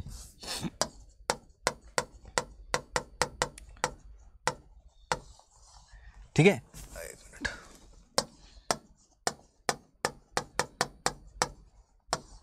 चलिए अब देखो वन बाय वन करके सारे के सारे पार्ट्स को हम यहाँ से समझते चलेंगे। ब्लू कलर ले लेते हैं, ज़्यादा कॉन्ट्रास्टिंग होगा। देखिए फ्लावर के अंदर मेनली 4 डिफरेंट पार्ट्स होते हैं, 4 डिफरेंट टाइप के वर्ल्स होते हैं, ठीक है, जो एक पेडिकल के ऊपर, यहाँ पर ये वाला पार्ट जो है इसका क्या होता है, पेडिकल, पेडिकल के ऊपर प्रेजेंट होते हैं, ठीक है। इसको हम थैलेमस भी बोलते हैं और इसी का एक नाम रिसेप्टेकल भी है, ठीक है। अब ये जो 4 वॉल्स होते हैं इसमें सबसे पहला होता है कैलिक्स, उसके अंदर होता है कोरोला, उसके अंदर होता है एंड्रोशियम और उसके अंदर होता है गाइनोशियम, ठीक है। कैलिक्स और कोरोला जो दोनों हैं ये एक्सेसरी ऑर्गन है, जबकि एंड्रोशियम और गाइनोशियम जो हैं ये रिप्रोडक्टिव ऑर्गन है। एंड्रोशियम मेल रिप्रोडक्टिव पार्ट है और गाइनोशियम फीमेल रिप्रोडक्टिव पार्ट है। कुछ फ्लावर्स के अंदर कैलिक्स और कोरोला इनके अंदर कोई डिफरेंस नहीं दिखाई देता, एक जैसे लगते हैं, तो इसको कहा जाता है पेरियंथ। लिली के अंदर क्या होता है, कैलिक्स और कोरोला के अंदर कोई खास डिफरेंस दिखाई नहीं देता, तो दोनों एक जैसे लगते हैं, उसको क्या कहा जाता है, पेरियंथ। अगर किसी फ्लावर के अंदर दोनों पार्ट हैं, एंड्रोशियम भी है और गाइनोशियम भी है, तो ऐसे फ्लावर को बाइसेक्सुअल फ्लावर कहा जाता है। अगर फ्लावर के अंदर या तो स्टेमन हो, मेल रिप्रोडक्टिव पार्ट, या सिर्फ कार्पल हो, फीमेल रिप्रोडक्टिव पार्ट, तो उसको कहा जाएगा यूनिसेक्सुअल फ्लावर। एंड्रोशियम, गाइनोशियम या स्टेमन, कार्पल दोनों हैं, तो उसको क्या कहा जाएगा, उसको कहा जाएगा बाइसेक्सुअल फ्लावर। अगर किसी फ्लावर के अंदर या तो स्टेमन है या फिर कार्पल है, दोनों में से एक है, तो उसको कहा जाएगा यूनिसेक्सुअल फ्लावर। समझ आ गई बात। अब बात करते हैं हम सिमेट्री की, ये इंपॉर्टेंट पार्ट है। सिमेट्री देखो क्या होती है, फ्लावर जो है वो एक्टिनोमॉर्फिक हो सकता है। क्या मतलब हुआ एक्टिनोमॉर्फिक, जिसको हम रेडियल सिमेट्री भी बोलते हैं। या तो फ्लावर ऐसा हो सकता है, या हो सकता है जाइगोमॉर्फिक, जाइगोमॉर्फिक को हम बायलैटरल सिमेट्री भी बोल सकते हैं। देखिए यहां पे समझना, मान लीजिए मैं एक सर्कल बना देता हूं, अगर इस सर्कल को कट करने के लिए सेंटर से पास करना पड़ेगा, क्या ऐसा कोई प्लेन है जिससे हम इसको बीच में से पास करें और 2 इक्वल हाफ में डिवाइड हो जाए? तो आप बोलोगे यस सर बिल्कुल है। यहां से कर दो और यहां से कर दो और यहां से कर दो, आप सर यहां से भी कर सकते हैं। तो ऐसे अनलिमिटेड प्लेन्स हैं जिसमें अगर हम किसी एक्सिस को सेंट्रल पार्ट से निकालें और वो इक्वल हाफ्स में डिवाइड हो जाए, तो इस तरीके के सिमेट्री को कहा जाता है रेडियल सिमेट्री, और इसी को कहा जाता है एक्टिनोमॉर्फिक। इसी को क्या कहा जाएगा, एक्टिनोमॉर्फिक, और इसी को कहा जाएगा रेडियल सिमेट्री, ठीक है। अगर सिर्फ इसमें एक ही प्लेन ऐसा होता, सिर्फ एक ही प्लेन ऐसा होता जिसको जो 2 भागों में उसको डिवाइड कर रहा है, तो हम इसको क्या बोलते, उसको हम तब बोलते जाइगोमॉर्फिक या बायलैटरल सिमेट्री। अब बात करते हैं एक्टिनोमॉर्फिक जो कहाँ पाया जाएगा, वो पाया जाएगा मस्टर्ड, धतूरा एंड चिल्ली के अंदर, ठीक है। और जाइगोमॉर्फिक कहाँ पाया जाएगा, गुलमोहर, बीन, केशिया एंड पी के अंदर। कुछ प्लांट्स ऐसे भी होते हैं जिसके अंदर जो फ्लावर है उसको आप किसी भी तरीके से 2 इक्वल हाफ्स में डिवाइड नहीं करते, ऐसे फ्लावर को हम बोलते हैं असिमेट्रिक, असिमेट्रिक या इर्रेगुलर। इसको हम डिवाइड ही नहीं कर सकते 2 इक्वल हाफ्स में, ठीक है। तो जैसे कि केना का जो एग्जांपल है वो इसमें आ गया। अब फ्लावर के अंदर डिपेंड करता है कि जो उसके अपेंडेजेस हैं उसके अंदर कितने पार्ट्स हैं। जैसे कि अगर हम बात करें सेपल 3 है, पेटल्स 3 हैं, तो इस तरीके से हम उसको क्या बोलते हैं, अगर मान लीजिए 3 है तो उसको बोलते हैं trimerous. If there are 3 sepals 3 petals तो ट्राइमेरस हो गया। अगर 4 हो गए तो टेट्रामेरस, अगर 5 होते हैं तो पेंटामेरस, ठीक है। फ्लोरल अपेंडेजेस मतलब फ्लावर के डिफरेंट पार्ट्स, अगर 3, 4, 5 होते हैं तो इसको हम रेस्पेक्टिवली बोलते हैं ट्राइमेरस, टेट्रामेरस एंड पेंटामेरस, ठीक है।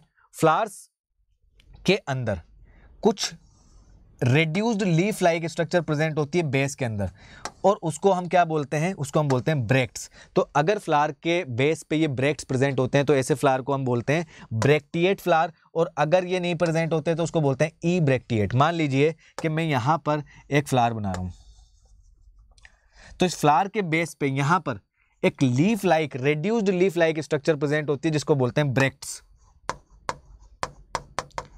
अगर ये ब्रेक्ट प्रेजेंट है तो ऐसे फ्लावर को बोलेंगे ब्रेक्टिएट फ्लावर, अगर नहीं है तो इसको बोलते हैं ई ब्रेक्टिएट फ्लावर। चलिए आगे बढ़ते हैं।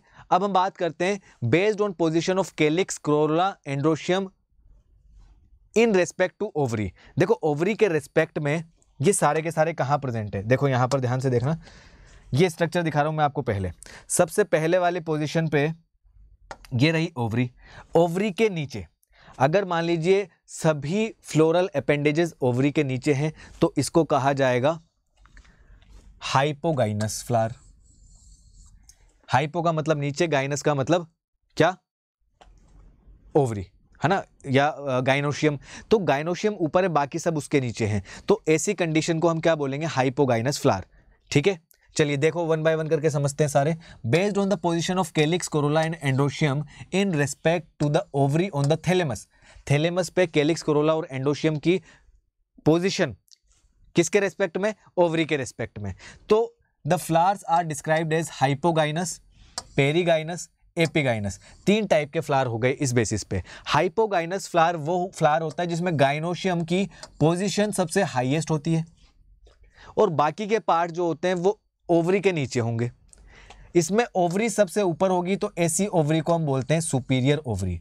जैसे कि मस्टर्ड वाले प्लांट में, mustard, china rose and brinjal. अगर हम ये बात करते हैं कि जो गाइनोशियम है वो सेंटर पे प्रेजेंट होता है, बाकी के पार्ट्स प्रेजेंट है वो थैलेमस के ऑलमोस्ट सेम लेवल पे प्रेजेंट है, ना ऊपर ना नीचे, तो उस तरीके के फ्लावर को हम बोलते हैं पेरीगाइनस फ्लावर। और ऐसी ओवरी को कहा जाएगा हाफ इंफीरियर ओवरी, क्योंकि ना तो ओवरी नीचे है ना ओवरी ऊपर है, तो ऐसी ओवरी को क्या कहा जाएगा, हाफ इंफीरियर ओवरी, जैसे कि प्लम, रोज एंड पीच के प्लांट में पाया जाएगा। एपीगाइनस, अब क्या होगा, एपीगाइनस थर्ड टाइप का है जिसमें एपीगाइनस में जो ओवरी है वो नीचे हो जाएगी, बाकी के फ्लोरल पार्ट्स ऊपर हो जाएंगे। देखो epigynous flowers the margin of the thalamus grows upwards, तो जो इसका थैलेमस है वो ऊपर की तरफ ग्रो कर जाता है और ओवरी को पूरा बंद कर लेता है, एनक्लोज कर लेगा ओवरी को कंप्लीटली और आपस में फ्यूज कर जाएगा, और जो बाकी के पार्ट्स हैं फ्लावर के वो ओवरी के ऊपर होंगे। तो ऐसी ओवरी को हम इंफीरियर ओवरी बोलेंगे और ऐसी कंडीशन को हम एपिगाइनस बोलेंगे। ठीक है, एग्जाम्पल गवावा, क्यूकुम्बर एंड ले florets of sunflower. Sunflower, गवावा and cucumber. I hope it is clear. सबसे पहली कंडीशन है हाइपोगाइनस फ्लावर। हाइपोगाइनस फ्लावर के अंदर ओवरी सबसे ऊपर है, बाकी के फ्लोरल पार्ट्स नीचे हैं। फिर दूसरा है पेरीगाइनस। पेरीगाइनस के अंदर ओवरी और जितने भी फ्लोरल पार्ट्स हैं सब की जो लेवल है वो इक्वल हैं। तीसरा जो है वो है एपिगाइनस। एपिगाइनस के अंदर थैलेमस ऊपर की तरफ आ गया और उसने अपने आप को फ्यूज कर लिया, बाकी के फ्लोरल पार्ट्स भी उसके ऊपर से चले गए और ओवरी रह गई नीचे। ऐसी ओवरी को हम बोलते हैं इंफीरियर ओवरी। राइट, चलते हैं आगे बढ़ते हैं। अब बात करेंगे डिफरेंट पार्ट्स फ्लावर के। हमने बात की थी 4 पार्ट्स होते हैं, 4 वर्ल्स होते हैं फ्लावर के अंदर। आउटर टू इनवर्ट्स अगर हम बात करें, सबसे बाहर है कैलिक्स, उसके अंदर है कोरोला, उसके अंदर है एंडोशियम और उसके अंदर है गाइनोशियम। ठीक है, ये 4 वॉल्स होते हैं, वन बाय वन करके समझते हैं। कैलिक्स के बारे में बात करेंगे। कैलिक्स जो है वो आउटर मोस्ट वॉल है, सबसे बाहर का चक्र है और इसके एक मेंबर को कहा जाता है सेपल। सेपल्स जो होते हैं वो ग्रीन कलर में होते हैं, लीफ के जैसे होते हैं, फ्लावर को प्रोटेक्ट करते हैं। कब, जब वो बर्ड कंडीशन में होता है। आपने देखा होगा ना, जब कली होती है तो ग्रीन कलर की स्ट्रक्चर्स के अंदर वो कवर्ड होता है, उस ग्रीन कलर के स्ट्रक्चर को हम क्या बोलते हैं, सेपल। जैसे ही वो ओपन होता है तो सेपल नीचे की तरफ आ जाते हैं और अंदर से पेटल्स निकलती है, कलरफुल स्ट्रक्चर। ठीक है, अब कैलिक्स के अंदर क्या हो सकता है, अगर सारी की सारी सेपल्स यूनाइटेड है, जुड़ी हुई है, तो उसको हम बोलते हैं गेमोसेपलस। गेमोसेपलस। और अगर वो सारी के सारे सेपल्स उसके फ्री हैं तो उसको बोलते हैं पॉलीसेपलस। ठीक है, जुड़े हुए हैं गेमोसेपलस और सब फ्री हैं पॉलीसेपलस। देखो ये कैलिक्स से ग्रीन कलर की स्ट्रक्चर हमें दिखाई दे रही है यहाँ पर। फोटोसिंथेसिस भी करता है, ये प्रोटेक्ट भी करता है, बर्ड कंडीशन में जब रहता है सपोर्ट भी प्रोवाइड कराता है। कोरोला के एक मेंबर को कहा जाता है पेटल्स। ये कलरफुल स्ट्रक्चर है, ये अट्रैक्ट करने का काम करता है इंसेक्ट्स को ताकि पोलिनेशन में हेल्प कर सके। एंड्रोशियम जो है वो मेल रिप्रोडक्टिव पार्ट है, यहाँ पर आगे हम समझेंगे। गाइनोशियम फीमेल रिप्रोडक्टिव पार्ट है। तो ये 2 तो एक्सेसरी पार्ट्स हैं, 2 रिप्रोडक्टिव पार्ट हैं। रिप्रोडक्शन में ये हेल्प करते हैं और ये सपोर्ट प्रोवाइड कराते हैं। ठीक है, चलिए अब बात करते हैं एस्टिवेशन की। देखो हाँ, सेपल्स और पेटल्स का जो अरेंजमेंट होता है फ्लावर के अंदर वो अलग अलग तरीके का होता है। हो सकता है कि जो सेपल्स और पेटल्स हैं वो सिर्फ टच कर रहे हो एक दूसरे को। मान लीजिए 5 है, 5 सेपल है और 5 पेटल है, सिर्फ एक दूसरे को टच कर रहे हो, है ना। या ये हो सकता है कि एक अंदर हो एक बाहर हो, तो इनका जो अरेंजमेंट है वो आगे पीछे हो सकता है। तो इनके अरेंजमेंट के बेसिस पे हम इसको क्या बोलते हैं, एस्टिवेशन। देखिए ध्यान से समझना, mode of arrangement of sepals और petals in floral bud with respect to other members of the same whorl is known as aestivation. तो बर्ड कंडीशन के अंदर सेपल्स और पेटल्स का जो अरेंजमेंट है वो किस तरीके का है उसको हम बोलेंगे एस्टिवेशन। अब ये एस्टिवेशन 4 टाइप्स का है, velvet, twisted, imbricate, and vexillary. One by one करके समझेंगे। सबसे पहले बात करेंगे वेलवेट के बारे में। देखो सेपल या पेटल उस वॉल के अंदर जस्ट एक दूसरे को टच करते हैं, just touch one another at the margin without overlapping, जैसा कि केलोट्रोपिस में होता है। इसको हम बोलते हैं वेलवेट। वेलवेट में क्या हो रहा है, सेपल्स और पेटल्स जो एक वॉल के अंदर प्रेजेंट है वो जस्ट कॉर्नर पे एक दूसरे को टच कर रहे हैं, ओवरलैप नहीं कर रहे। जैसे कि यहां पर देखो आप, ये आपको दिखाई दे रहा है, ओवरलैपिंग कहीं पे भी नहीं है। आप एनसीईआरटी खोल के देख सकते हो अगर यहां पे क्लियरली समझ में नहीं आ रहा। Sepals and petals just touch each other at the margin and do not overlap each other. तो इस तरीके के अरेंजमेंट को या एस्टिवेशन को हम क्या बोलते हैं, वेलवेट। तो ये हो गया हमारा वेलवेट, ठीक है, ये हो गया वेलवेट। सेकंड देखो अब यहां पर, अगर if one margin of the appendage overlap that of the next one and so on, अगर पहला वाला दूसरे वाले को ओवरलैप करता चला जाता है, जैसे यहां पर देखो इसने ओवरलैप कर दिया अगले को, इसने ओवरलैप कर दिया उस अगले को, इसने ओवरलैप कर दिया इसके नेक्स्ट को, इसने ओवरलैप कर दिया इसके नेक्स्ट को, तो हर एक सेपल या पेटल यहाँ पे ओवरलैप कर रहा है नेक्स्ट वाले को, और इस तरीके का अरेंजमेंट चलता हुआ जा रहा है। इस तरीके के अरेंजमेंट को हम क्या बोलेंगे, इस तरीके के अरेंजमेंट को हम क्या बोलेंगे, ट्विस्टेड। ये हो गया हमारा ट्विस्टेड, ठीक है। अब यहां पे भी ओवरलैपिंग है लेकिन रैंडम है, कोई एक फिक्स तरीके से नहीं है, ठीक है। अब देखो यहां पर, अगर margins of sepals and petals overlap one another but not in a particular direction as in cassia and gulmohar, तो केशिया और गुलमोहर के अंदर एस्टिवेशन जो होता है उसके अंदर सेपल्स एंड पेटल्स एक दूसरे को ओवरलैप तो करती है बट कोई एक फिक्स्ड पैटर्न नहीं है। देखिए ये एक सेपल कंप्लीटली ओवरलैप्ड अंदर हो गया, ये एक पूरा का पूरा बाहर हो गया। इसके पास वाला जो है इसका एक साइड तो अंदर है एक साइड बाहर है, जबकि इसका क्या है, एक साइड अंदर एक साइड बाहर, इसका भी एक साइड अंदर एक साइड बाहर। तो एक तो पूरा ही अंदर एक पूरा ही बाहर, और बाकी के जो तीन है उनका एक साइड अंदर बाहर हो रहा है। तो यहां पर इस टाइप को हम क्या बोलेंगे, इम्ब्रिकेट। इम्ब्रिकेट का मतलब रैंडम। ये इम्ब्रिकेट टाइप का क्या है आपका एस्टिवेशन है। लास्ट वाला देखो, ये बिल्कुल ही अलग है। इसके अंदर एक सेपल या पेटल जो होता है वो दो लेटरल सेपल या पेटल को क्या करता है, ओवरलैप करता है। जो लेटरल वाले होते हैं ये दो इंटीरियर सेपल या पेटल को ओवरलैप करते हैं। जो इसका मेन है इसको बोलते हैं स्टैंडर्ड, साइड वाले को बोलते हैं विंग, और जो इंटीरियर वाले हैं इनको कहा जाता है कील, ठीक है। चलिए देखते हैं यहां पर, पी एंड बीन फ्लावर्स के अंदर 5 पेटल्स होते हैं। द लार्जेस्ट वन जिसको कहा जाएगा स्टैंडर्ड, वो लार्जेस्ट क्या करेगा, ओवरलैप करेगा 2 लेटरल पेटल्स को। मतलब ये एक सबसे बड़ा है, ये लेटरल वाले पेटल्स को ओवरलैप कर दिया इसने इस तरीके से, ठीक है। लेटरल पेटल्स को हमने बोला विंग, ये जो है ये क्या है, विंग हो गया। Which in turn overlap 2 smallest interior, ये 2 स्मॉलेस्ट इंटीरियर को क्या करता है, ओवरलैप करेगा। इसको क्या कहा जाएगा, कील। सबसे छोटे वाले कील हैं, बीच वाले विंग है लेटरल साइड के, और सबसे बड़ा जो है वो स्टैंडर्ड है, ठीक है। इसको हम क्या बोलते हैं, वैक्सिलरी। आई होप यहां तक कहानी हमें समझ में आ गई होगी। नेक्स्ट बढ़ते हैं, अब बात करते हैं एंड्रोशियम की। एंड्रोशियम क्या है, androecium is the male reproductive part of the flower, और एंड्रोशियम के मेंबर को हम बोलते हैं स्टेमन। स्टेमन जो बना हुआ होता है वो बना होता है 2 पार्ट से। इसका जो ऊपर वाला पार्ट होता है इसको बोलते हैं हम एंथर, और इसका जो फिलामेंट लाइक स्ट्रक्चर है लंबा, इसको क्या बोलते हैं हम, फिलामेंट, ठीक है। एंथर जो है ये आपको बाई लोब दिखाई दे रहा है, 2 लोब्स का बना हुआ है, बाई लोब्ड है। एक लोब ये रहा, दूसरा लोब ये रहा, ठीक है। इसके अंदर पोलन ग्रेन्स बनते हैं जो कि मेल रिप्रोडक्टिव गैमेट्स हैं। चलिए देखो यहां पर एंड्रोशियम किसका बना होता है, it is composed of stamen. बहुत सारे स्टेमन मिलकर के एंड्रोशियम बनाते हैं।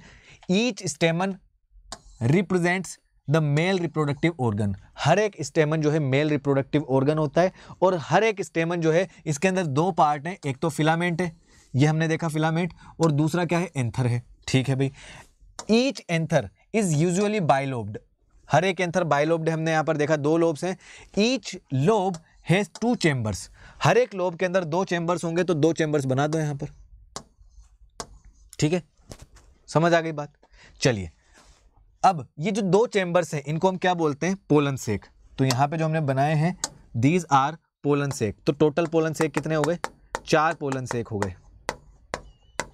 ठीक है भाई, यहाँ तक बात हमें समझ में आ गई। ठीक है, स्टेमन ऑफ फ्लावर में be united with other members. ये स्टेमन जो है अगर आपस में यूनाइटेड है, जिस तरीके से पेटल्स यूनाइटेड थे, अदर मेंबर्स, अच्छा पेटल से यूनाइटेड, अगर मान लीजिए कि जो स्टेमन है पेटल्स के साथ यूनाइटेड है, पेटल से टच में है, तो क्या बोलेंगे हम उसको? Stamens are attached to the petals, they are called as epipetalous. Epipetalous, अगर पेटल से यूनाइटेड है तो इसको क्या बोलेंगे? एपीपेटलस। Example brinjal. ठीक है, अगर ये पेरियंस से अटैच्ड है तो इसको कहा जाता है एपीफाइलस। फॉर एग्जाम्पल लिली के अंदर ये होता है। स्टेमन्स इन द फ्लावर में आइदर रिमेन फ्री, अगर स्टेमन्स सारे के सारे फ्री हैं तो उसको हम बोलेंगे पॉलीएंड्रस। बिल्कुल उसी तरीके से जैसे हमने बोला था पॉलीपेटलस। ठीक है, पॉलीसेप्लस या पॉलीपेटलस, अगर सारे के सारे स्टेमन्स फ्री हैं। अगर ये फ्यूज हैं, है ना, स्टेमन्स अगर फ्यूज हैं, यूनाइटेड हैं, तो इनकी कंडीशन अलग अलग है। अगर ये यूनाइट होकर के एक सिंगल बंडल बना रहे हैं तो उसको बोलते हैं मोनोएडल्फस, जैसे कि चाइना रोज के अंदर आ गया। और अगर 2 बंडल बना रहे हैं तो उसको बोलते हैं diadelphous, like in the pea plant. अगर 2 से ज्यादा बंडल्स हैं तो उसको बोलते हैं पॉलीएडल्फस, जैसे कि सिट्रस के अंदर होता है। इसके अलावा कुछ प्लांट्स ऐसे होते हैं जिनके स्टेमन के जो फिलामेंट है, कुछ फिलामेंट तो लंबे, कुछ फिलामेंट छोटे। तो इस तरीके से साल्विया के अंदर भी कुछ फिलामेंट लंबे होते हैं स्टेमन के और कुछ छोटे। इसी तरीके से मस्टर्ड में भी जो इनकी लेंथ है फिलामेंट की वो अलग अलग होती है। चलिए आगे बात करते हैं गाइनोशियम की। Gynoecium is the female reproductive part of the flower. तो इसके अंदर देखो, इसके 3 पार्ट्स होते हैं जो आपने लोअर क्लासेस में पढ़े भी होंगे। सबसे पहला पार्ट होता है stigma. The first part is called as stigma.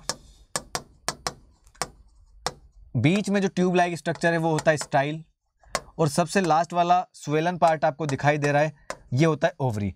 Ovary के अंदर क्या होते हैं? ओव्यूल्स बनते हैं। ये ओव्यूल्स किसके अंदर है? ओवरी के अंदर। ठीक है, ये सबसे इनर मोस्ट वर्ल्ड होता है फ्लावर के अंदर का। और 3 पार्ट होते हैं। स्टिग्मा, यहाँ पर पोलन ग्रेन्स आता है, ये पार्ट थोड़ा सा रफ होता है, पोलन ग्रेन्स अंदर जाता है और यहाँ पे जाकर के अंदर फर्टिलाइजेशन होता है, जो हम रिप्रोडक्शन इन फ्लावरिंग प्लांट्स के अंदर समझेंगे। चलिए अब इसकी 1 बाय 1 करके सारी लाइन समझते हैं। Gynoecium is the female reproductive part of the flower and it is made up of 1 or more carpals. Female reproductive part है, एक या एक से ज्यादा कार्पल्स प्रेजेंट हो सकते हैं। कार्पल्स जो है ये 3 पार्ट्स का बना हुआ होता है। 3 पार्ट्स में पहला पार्ट है स्टिग्मा, दूसरा है स्टाइल एंड तीसरा पार्ट है ओवरी। ओवरी जो है इसका लार्ज बेसल पार्ट होता है, जिसके अंदर जिसके ऊपर एक इलोंगेटेड ट्यूब है जिसको हम बोलते हैं स्टाइल। स्टाइल जो है वो ओवरी को कनेक्ट करती है स्टिग्मा के साथ। ये स्टाइल है, ओवरी को किससे कनेक्ट कर रही है? स्टिग्मा के साथ में। ठीक है, स्टिग्मा जो होती है टिप के ऊपर होती है। स्टिग्मा टिप के ऊपर होती है। ओके, चलिए ये रिसेप्टिव सरफेस है। स्टिग्मा रिसेप्टिव सरफेस है। पोलन ग्रेन्स कहाँ पर आएंगे? स्टिग्मा के ऊपर आएंगे। Each ovary bears 1 or more ovules attached to a flattened cushion like placenta. अब इस ओवरी के अंदर ओव्यूल्स बनते हैं जो अटैच्ड होते हैं कुशन लाइक प्लेसेंटा के साथ में। When more than 2 carpel is present they may be free. अगर 2 से ज्यादा कार्पल्स प्रेजेंट होते हैं और वो अगर फ्री हैं तो उसे कहा जाएगा एपोकार्पस, जैसे कि लोटस एंड रोज के अंदर। अगर 1 से ज्यादा हैं और वो फ्यूज्ड हैं तो उसको कहा जाएगा syncarpous if they are fuse, जैसे कि मस्टर्ड एंड टोमेटो के अंदर होता है। फर्टिलाइजेशन जब होता है प्लांट्स के अंदर तो ओव्यूल जो है वो बन जाते हैं सीड और जो ओवरी है वो बन जाती है फ्रूट। ठीक है, यहां तक आई होप क्लियरली समझ में आ गई ये बात। अब हम बात करते हैं प्लेसेंटेशन की। प्लेसेंटेशन क्या होता है? देखिए, arrangement of ovules in ovary. Ovary के अंदर ओव्यूल्स किस तरीके से अरेंज्ड है उसको कहा जाता है प्लेसेंटेशन। 1 बाय 1 करके लाइन वाइज समझेंगे। Arrangement of ovules within the ovary is known as placentation. Ovary के अंदर किस तरीके से ओव्यूल्स अरेंज्ड है उसको कहा जाता है अरेंजमेंट को प्लेसेंटेशन। अब प्लेसेंटेशन जो है वो अलग अलग टाइप का हो सकता है वो मार्जिनल हो सकता है वो एक्सेल हो, पैराइटल हो, बेसल हो, सेंट्रल हो या फ्री सेंट्रल हो। आप यहाँ पर देख के बता सकते हैं। ये देखो पी वाला है, इसको हम बोलते हैं मार्जिनल। मार्जिनल में क्या होता है? इन marginal placentation placenta forms a line. Ridge का मतलब होता है लाइन, यहाँ पे लिखा हुआ भी है मैंने, along the ventral suture. Ventral suture का क्या मतलब है? जब 2 कार्पल के एजेस आपस में फ्यूज हो जाते हैं तो उससे बनता है वेंट्रल सूचर, ठीक है। और इसके अंदर क्या होगा, ovules are borne on this ridge, एक लाइन के ऊपर पूरे के पूरे जो ओव्यूल्स हैं वो प्रेजेंट होते हैं, जैसे कि पी प्लांट के अंदर, ठीक है। पी प्लांट का एग्जांपल आ गया हमारा मार्जिनल में। अब दूसरा देखो एक्सिल के अंदर, placenta is axile and the ovules are attached to it in a multilocular ovary. यहां पर देखो आप, ये वाला, इसमें ओव्यूल्स कहाँ प्रेजेंट है, बीच बीच में, और जो ओवरी है ये अलग अलग किसके अंदर डिवाइडेड है, मल्टी लोब्स बन गए, तो मल्टीलोक्यूलर ओवरी हो गई। तो इस तरीके के प्लेसेंटेशन को क्या कहा जाएगा, एक्साइल प्लेसेंटेशन कहा जाएगा। और ये किस में पाया जाता है, it is present in China rose, tomato and lemon, ठीक है। अब यहां पर आप देख पा रहे हो ये ओव्यूल्स ओवरी के अंदर पेरीफेरल पार्ट पे है, इनर वॉल के अंदर है, तो इसको कहा जाएगा पेरीफेरल या पेराइटल, ठीक है। तो पेराइटल प्लेसेंटेशन में क्या होता है, जो ओव्यूल्स हैं they are present on the inner wall of the ovary और पेरीफेरल पार्ट पे प्रेजेंट होंगे, ठीक है। यहां पर ओवरी जो है वो होती तो वन चेम्बर्ड ही है, लेकिन इसके अंदर क्या होता है, फॉल्स सेप्टम बन जाते हैं, बाद में नकली सेप्टम बन जाते हैं। तो ये कैसी दिखाई देती है हमें, मल्टीपल चेम्बर्ड। अब ये किस में होगा, एग्जांपल मस्टर्ड एंड आर्जीमोन के अंदर होगा, ठीक है। अगर बात करते हैं हम, जो ओव्यूल्स है वो सेंट्रल एक्सिस पे प्रेजेंट होते हैं, तो उसको आप क्या बोलोगे, फ्री सेंट्रल, जैसे कि डायएंथस के अंदर एंड प्राइमरोज के अंदर। ये एग्जाम्पल तो आपको देखो कैसे ना कैसे करके याद ही करने पड़ेंगे, इसका कोई सोल्यूशन नहीं है, ठीक है। अब बात करते हैं बेसल प्लेसेंटेशन के अंदर, जो लास्ट वाला है बेसल प्लेसेंटेशन, उसके अंदर क्या होगा, देखो placenta develops at the base of ovary, single ovule is attached to it. देखो यहाँ पर एक सिंगल ओव्यूल अटैच्ड होता है, तो सनफ्लावर एंड मेरीगोल्ड इसके एग्जाम्पल्स हो गए, ठीक है। ये बात समझ में आ गई। अगर देखो एक सिंगल लाइन टाइप की बना रखी है, तो ये हो क्या हो गया हमारा मार्जिनल। अगर बीच में है मल्टीलोक्यूलर ओवरी है, तो ये कौन सा हो गया, एक्साइल। और अगर पेरीफेरल पे है तो पेराइटल हो गया, बीच में है तो फ्री सेंट्रल हो गया, और यहां पर सिर्फ एक ओव्यूल है ना, बेस ऑफ द ओवरी पे, बेस पे, तो उसको क्या बोलेंगे, बेसल प्लेसेंटेशन। अब हम बात करते हैं फ्रूट के बारे में। देखो fruit is very important part of the flower. Ovule जो है रिप्रोडक्शन के बाद में वो कन्वर्ट होते हैं किसके अंदर, फ्रूट के अंदर, ठीक है। फ्लावरिंग प्लांट का एक कैरेक्टरिस्टिक फीचर होता है फ्लावर, इट इज मैच्योर और ripened ovary. Fruit is nothing but it is ovary. Seed, जो ओव्यूल है वो तो कन्वर्ट होता है सीड में, और जो ओवरी है वो कन्वर्ट होती है किसमें, फ्रूट के अंदर, ठीक है। तो ये क्या है, मैच्योर या यूं कहें राइपन्ड ओवरी है, पकी हुई ओवरी है। अगर एक फ्रूट बिना फर्टिलाइजेशन के बनता है तो उसको हम बोलते हैं पार्थेनोकार्पिक फ्रूट, ठीक है। जनरली जो होता है फ्रूट के अंदर एक वॉल होती है जिसको हम बोलते हैं पेरिकार्प, और एक होता है सीड। पेरिकार्प या तो हो सकता है ड्राई हो या हो सकता है फ्लैशी हो। अगर पेरिकार्प थिक होता है और फ्लैशी होता है तो इसको हम कुछ अलग पार्ट्स में भी ब्रेक कर सकते हैं, डिफरेंशिएट होता है ये। बाहर का पार्ट जो होता है एपिकार्प, बीच में होता है मीजोकार्प, और अंदर होता है एंडोकार्प। जैसे अगर हम यहाँ पर बात करें मैंगो वाले में, तो एपिकार्प हमें क्लियरली पता होता है, मैंगो का जो छिलका है वो क्या है, एपिकार्प है। मीजोकार्प जो हम एडिबल पार्ट जो हम खाते हैं मैंगो का, वो मीजोकार्प हो गया। और एंडोकार्प जो है वो अंदर वाला काफी हार्ड पार्ट जिसके अंदर सीड प्रेजेंट है, ठीक है। तो जो अंदर वाला पार्ट होता है वो एक्चुअल में सीड नहीं होता, एंडोकार्प होता है, उसके अंदर सीड होता है, ठीक है। मैंगो एंड कोकोनट, इनको हम ड्रूप फ्रूट बोलते हैं क्योंकि they are developed from monocarpellary superior ovaries and they are one seeded. In mango the pericarp is well differentiated. अभी हमने देखा मैंगो के अंदर जो पेरिकार्प है वो वेल डिफरेंशिएटेड है। इसकी आउटर कार्प जो आउटर थिन तो क्या हो गई एपिकार्प, बीच में फ्लैशी पार्ट जो हम खाते हैं वो हो गया हमारा मीजोकार्प, और सबसे अंदर जो स्टोनी स्ट्रक्चर है वो क्या हो गया एंडोकार्प, ठीक है। कोकोनट भी एक ड्रू फ्रूट है। मीजोकार्प जो होता है उसका फाइब्रस होता है। यहाँ पर देखो ये कोकोनट हो गया, इसका जो मीजोकार्प ये फाइबर वाला पार्ट कौन सा हो गया, मीजोकार्प। इसके अंदर ये वाला कौन सा हो गया, एंडोकार्प हो गया। अब बात करते हैं सीड की, ठीक है। सीड काफी ज्यादा इंपॉर्टेंट पार्ट है यहाँ पर। सीड के अंदर बाहर की तरफ देखो सीड कोट होता है। सीड बनता कहाँ से, ओव्यूल्स जो होता है, ओव्यूल कन्वर्ट होते हैं सीड के अंदर फर्टिलाइजेशन के बाद में, राइट। सीड किस चीज का बना होता है, सीड के अंदर एक सीड कोट होता है, एक एम्ब्रियो होता है। एम्ब्रियो के अंदर दो पार्ट होते हैं, एक तो होता है रेडिकल और एक होता है प्ल्यूम्यूल, है ना भाई। Embryo is made up of embryonal axis. Embryonal axis के अंदर दो पार्ट है, एक है प्ल्यूम्यूल, एक होता है रेडिकल। रेडिकल जर्मिनेशन के बाद में आगे बनाता है रूट सिस्टम, प्ल्यूम्यूल बनाता है रूट सिस्टम।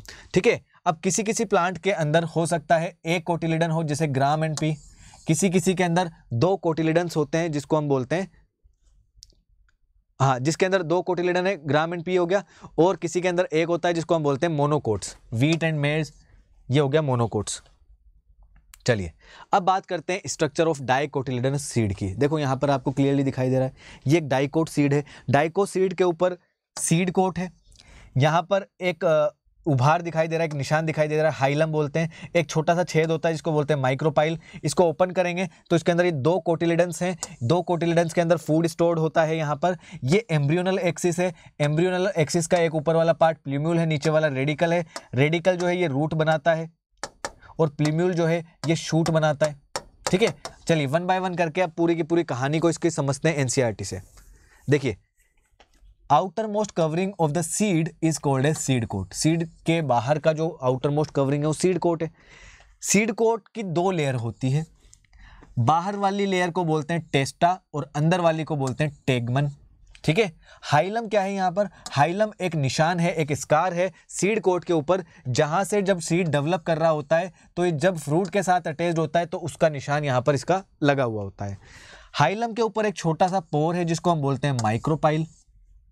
सीड कोट के अंदर एक एम्ब्रियो है जिसके अंदर एम्ब्रियोनल एक्सिस है और दो कोटिलिडन्स हैं।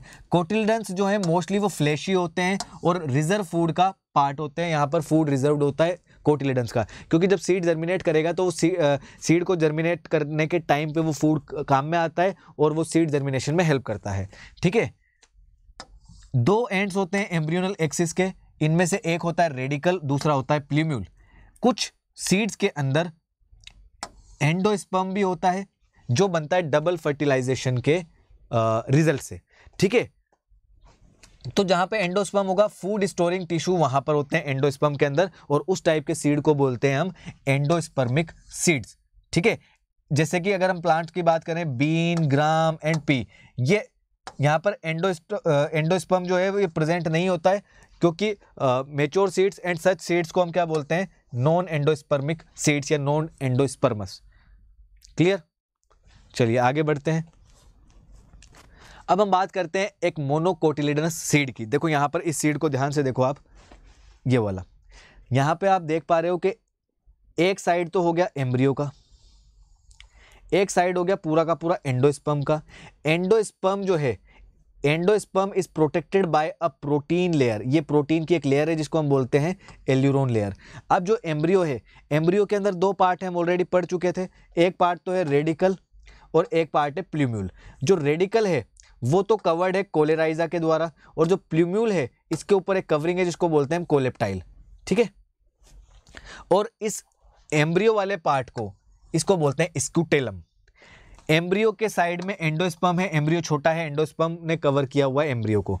ठीक है, अब ये पूरी की पूरी चीज हम एनसीईआरटी की हेल्प से समझते हैं। देखो, generally monocotyledonous seeds are endospermic seeds. Generally monospermic seeds कौन से होते हैं? एंडोस्पर्मिक सीड्स होते हैं, लेकिन कुछ ऐसे होते हैं जो नॉन एंडोस्पर्मिक भी हैं, जैसे ऑर्किड्स। ठीक है, इसके अलावा seeds of cereal such as maize, the seed coat is membranous and generally fused with the fruit wall. अब इसका जो सीड कोट होता है वो एक्चुअल में फ्रूट वॉल के साथ में क्या है? फ्यूज्ड है। ठीक है, एंडोस्पर्म बल्की है और इसके अंदर स्टोर्ड होता है food. Outer covering of the endosperm separates the embryo bye protein layer called aleurone layer. यहाँ पर जो एंडोस्पर्म है इसके ऊपर एक प्रोटीन की लेयर है जिसने एम्ब्रियो को सेपरेट किया हुआ है एंडोस्पर्म से, तो उस लेयर को हम क्या बोलते हैं? प्रोटीन की लेयर को क्या बोलेंगे? Aleurone layer. ठीक है, एम्ब्रियो स्मॉल है, it is situated in a groove at one end of endosperm. Endosperm के साइड में पड़ा हुआ है कौन? एम्ब्रियो। ठीक है, इसके अंदर एक लार्ज शील्ड शेप्ड का कोटिलिडन होता है जिसको हम बोलते हैं स्कूटेलम। ठीक है, शील्ड शेप का कोटिलिडन है, इसको बोलेंगे स्कूटेलम। इसकी एक शॉर्ट एक्सिस होती है जिसमें प्ल्यूम्यूल है और रेडिकल है। प्ल्यूम्यूल एंड रेडिकल जो है it is enclosed in a sheath, जिसमें से जो प्ल्यूम्यूल है it is covered by coleoptile and radicle is covered by coleorhiza. Okay, तो ये था हमारा मोनोकोटिलिडनस सीड। चलिए अब हम बात करते हैं कुछ सेमी टेक्निकल डिस्क्रिप्शन की, ताकि जब हम एक फ्लावर को डिस्क्राइब करें तो कुछ टेक्निकल टर्म्स की यहाँ पर हेल्प ले लें। ठीक है, चलो वन बाय वन करके समझते हैं हम। Various morphological features are used to describe a flowering plant. कुछ मॉर्फोलॉजिकल फीचर्स होते हैं जिससे हम फ्लावरिंग प्लांट को डिस्क्राइब कर सकते हैं। ये डिस्क्रिप्शन ब्रीफ होने चाहिए, छोटे होने चाहिए, सिंपल होने चाहिए, साइंटिफिक होने चाहिए, and they should be present in a proper sequence. एक प्रॉपर सीक्वेंस के अंदर वो होने चाहिए। ठीक है, अब प्लांट को अगर डिस्क्राइब किया जाए तो उसके अंदर उसकी हैबिट होगी, वेजिटेटिव कैरेक्टर होगा, रूट, स्टेम एंड लीव्स होगी, और कुछ फ्लोरल कैरेक्टर्स होंगे, इन्फ्लोरेसेंस होगा और फ्लोरल पार्ट्स होंगे। ठीक है, प्लांट के इन पार्ट्स को डिस्क्राइब करने के बाद में एक आता है फ्लोरल डायग्राम और फ्लोरल फॉर्मूला। ठीक है, ये प्रेजेंट करता है फ्लोरल डायग्राम को और उसके फ्लोरल फॉर्मूला को। फ्लोरल फॉर्मूला जो है it is represented by some symbols. अब जो फ्लोरल फॉर्मूला है, मान लीजिए एक फ्लावर को मेरे को डिस्क्राइब करना है तो मैं उसको पूरा बताऊंगा थोड़ी, मैं क्या करूंगा, कुछ सिंबल्स की हेल्प यहाँ पर ले लूंगा। उस सिंबल की हेल्प से कम शब्दों में हमें पता चल जाएगा कि उस फ्लावर के अंदर कैरेक्टरिस्टिक क्या है। अभी आगे हम समझेंगे। जैसे कि के सिंबल का हम यूज करते हैं कैलिक्स के लिए, सी सिंबल का यूज करते हैं कोरोला के लिए, पी का यूज करते हैं पेरियंथ के लिए, ए का यूज करते हैं एंड्रोशियम के लिए, जी का यूज करते हैं गाइनोशियम के लिए, और जो जिसके यहाँ पर ये जो लग रहा है अंडरलाइन, जी के नीचे अंडरलाइन है तो इसको बोलते हैं सुपीरियर ओवरी, जी के ऊपर लाइन है तो उसको बोलते हैं इन्फीरियर ओवरी। ये वाला जो साइन है ये हमारा मेल के लिए है। ठीक है, सर्कल के नीचे प्लस ये फीमेल के लिए है। अगर कोई फ्लावर बाइसेक्सुअल है तो उसके लिए यहां पर ये वाला साइन लग जाएगा, ये लग जाएगा। ठीक है, ओके। प्लस का जो साइन है ये एक्टिनोमॉर्फिक के लिए होता है ना। सर्कल के अंदर जो प्लस है, एक्टिनोमॉर्फिक का मतलब क्या देखा था हमने, रेडियल सिमेट्री। ठीक है, चलिए आगे बढ़ते हैं। अब देखिए, और ये जो परसेंटेज वाला साइन है ये जाइगोमॉर्फिक का था। ठीक है, बायलैटरल सिमेट्री जिसमें थी। और fusion is indicated by enclosing the figures with in bracket. मान लीजिए सेपल के नंबर 5 है और सेपल जो फ्यूज्ड है तो उसको हम कैसे लिखेंगे, ब्रैकेट के अंदर लिखेंगे।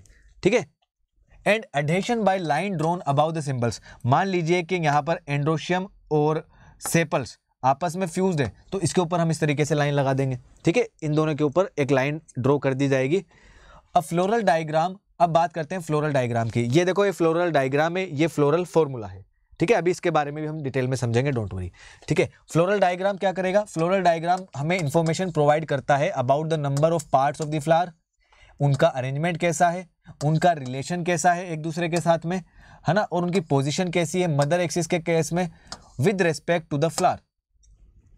Okay, calyx, corolla, androecium, gynoecium, ये सक्सेसिव वॉल्स हैं जिनको हम आउटर से इनवर्ड्स की तरफ, मतलब पहले कैलिक्स लिखेंगे, फिर कोरोला लिखेंगे, फिर एंड्रोशियम लिखेंगे और फिर गाइनोशियम लिखेंगे।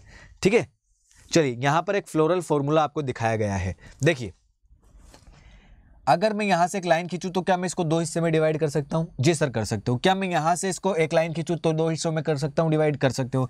यहां से, मतलब इसमें बहुत सारे अनलिमिटेड प्लेन्स ऐसे हैं जो इस पूरे फ्लोरल स्ट्रक्चर को, इस पूरे फ्लावर को 2 हिस्सों में डिवाइड कर सकते हैं। तो सबसे पहली चीज़ तो ये बायलैटरल कौन सी रेडियल सिमेट्री हो गई, जिसको हम क्या बोलते हैं, एक्टिनोमॉर्फिक। एक्टिनोमॉर्फिक के लिए हमारा प्लस वाला साइन आता है। अब देखो यहाँ पर क्या हमें एंड्रोशियम दिखाई दे रहे हैं? यस, ये रहा एंड्रोशियम, ये रहा एंड्रोशियम, ये रहा एंड्रोशियम। सबसे बाहर सेपल है, फिर पेटल है, फिर एंड्रोशियम है, फिर गाइनोशियम है। तो क्या यहाँ पर हमें एंड्रोशियम दिखाई दे रहे हैं? बिल्कुल दे रहे हैं। क्या गाइनोशियम भी है? बिल्कुल है। तो हम यहाँ पर क्या करेंगे, बाइसेक्सुअल वाला यहाँ पर सिंबल लगा देंगे। ठीक है, इसके बाद में अब देखो कैलिक्स, देखो 1 2 1 2, 2 + 2 4 हो गए। लेकिन ये कैसे हैं, 2 बाहर निकले हुए, 2 अंदर हैं। तो इसका मतलब क्या हो गया, के 2 + 2 कैलिक्स। अब बात करते हैं कोरोला की। कोरोला अंदर जो है 4 हैं, ना फ्यूज हैं, सिंपल हैं। कोरोला 4 हो गए। अब देखो यहाँ पर इसके अंदर जो एंड्रोशियम है, एंड्रोशियम के लिए ए लगा देंगे अपन, और 2 तो बाहर हैं, 4 अंदर हैं, तो क्या कर देंगे इसको 2 + 4। गाइनोशियम को देखो, गाइनोशियम कैसी है, 2 है इसके अंदर, और ये दोनों कैसी है, फ्यूज है, तो इसको ब्रैकेट में बंद कर देंगे। ठीक है, आई होप ये चीज हमें समझ में आ रही है। चलिए अब बात करते हैं, एक यहाँ पर फैमिली दी हुई है प्लांट की, सोलेनेसी फैमिली। इसके बारे में कुछ कैरेक्टर्स दिए गए हैं, वो देखते हैं। ये लार्ज फैमिली है, it is a large family.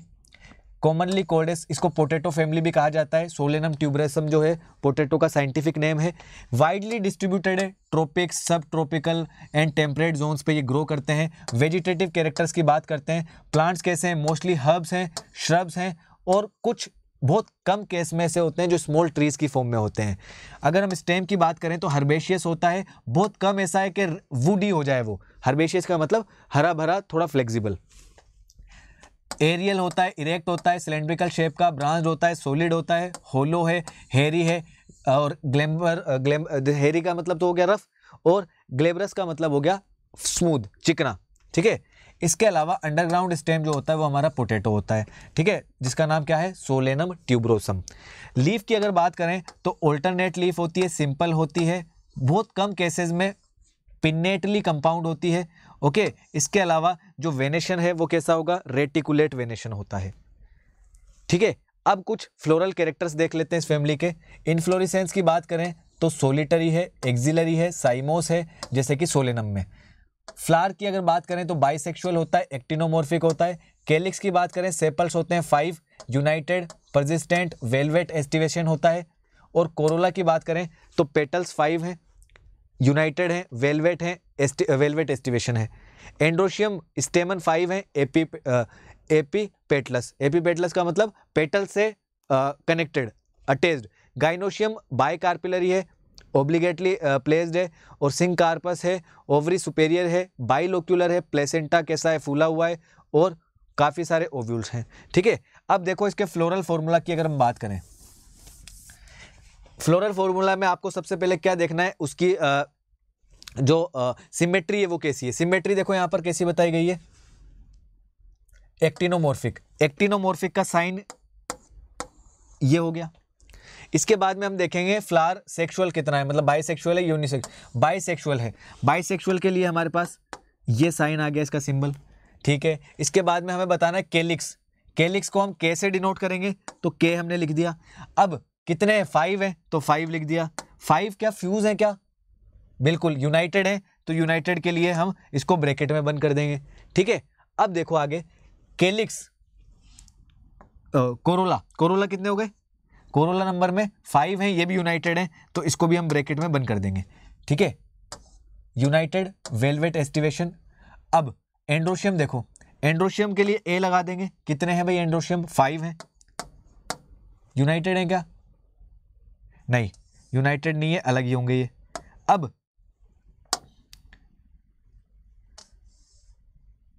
हाँ, अब देखो एपीपेटलस, अगर पेटल्स के साथ ये अगर अटैच्ड है तो इस तरीके का साइन लगता है, और 5 एंड्रोशियम है।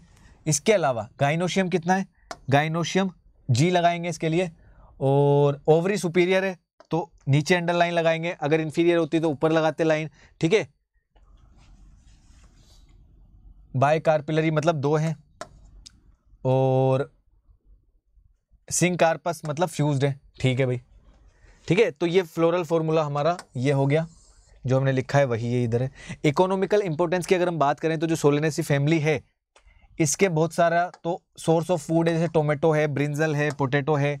स्पाइसेस चिली की फॉर्म में काम में आती है, मेडिसिन की फॉर्म में काम में आती है, और फ्यूमिगेटरी मतलब टबेको बनाने में काम में आता है, और कुछ ऑर्नामेंट्स के हेल्प, ऑर्नामेंटल प्लांट्स भी होते हैं, जैसे कि पिटूनिया। ओके, तो आई होप ये हो गया होगा। ओके, सो इसी के साथ में आज का ये वन शॉट हमारा ख़त्म होता है। ठीक है, आपको ये सेशन कैसा लगा कमेंट बॉक्स में ज़रूर बताना, और इसके बाद में जो वन शॉट आपको चाहिए तो आप अपनी डिमांड भी बता सकते हैं, रिकमेंडेशन भी आप लोग दे सकते हैं। ठीक है, तो मिलते हैं अगले सेशन में, तब तक के लिए bye bye, take care, thank you, see you all, have a good day, let's cricket.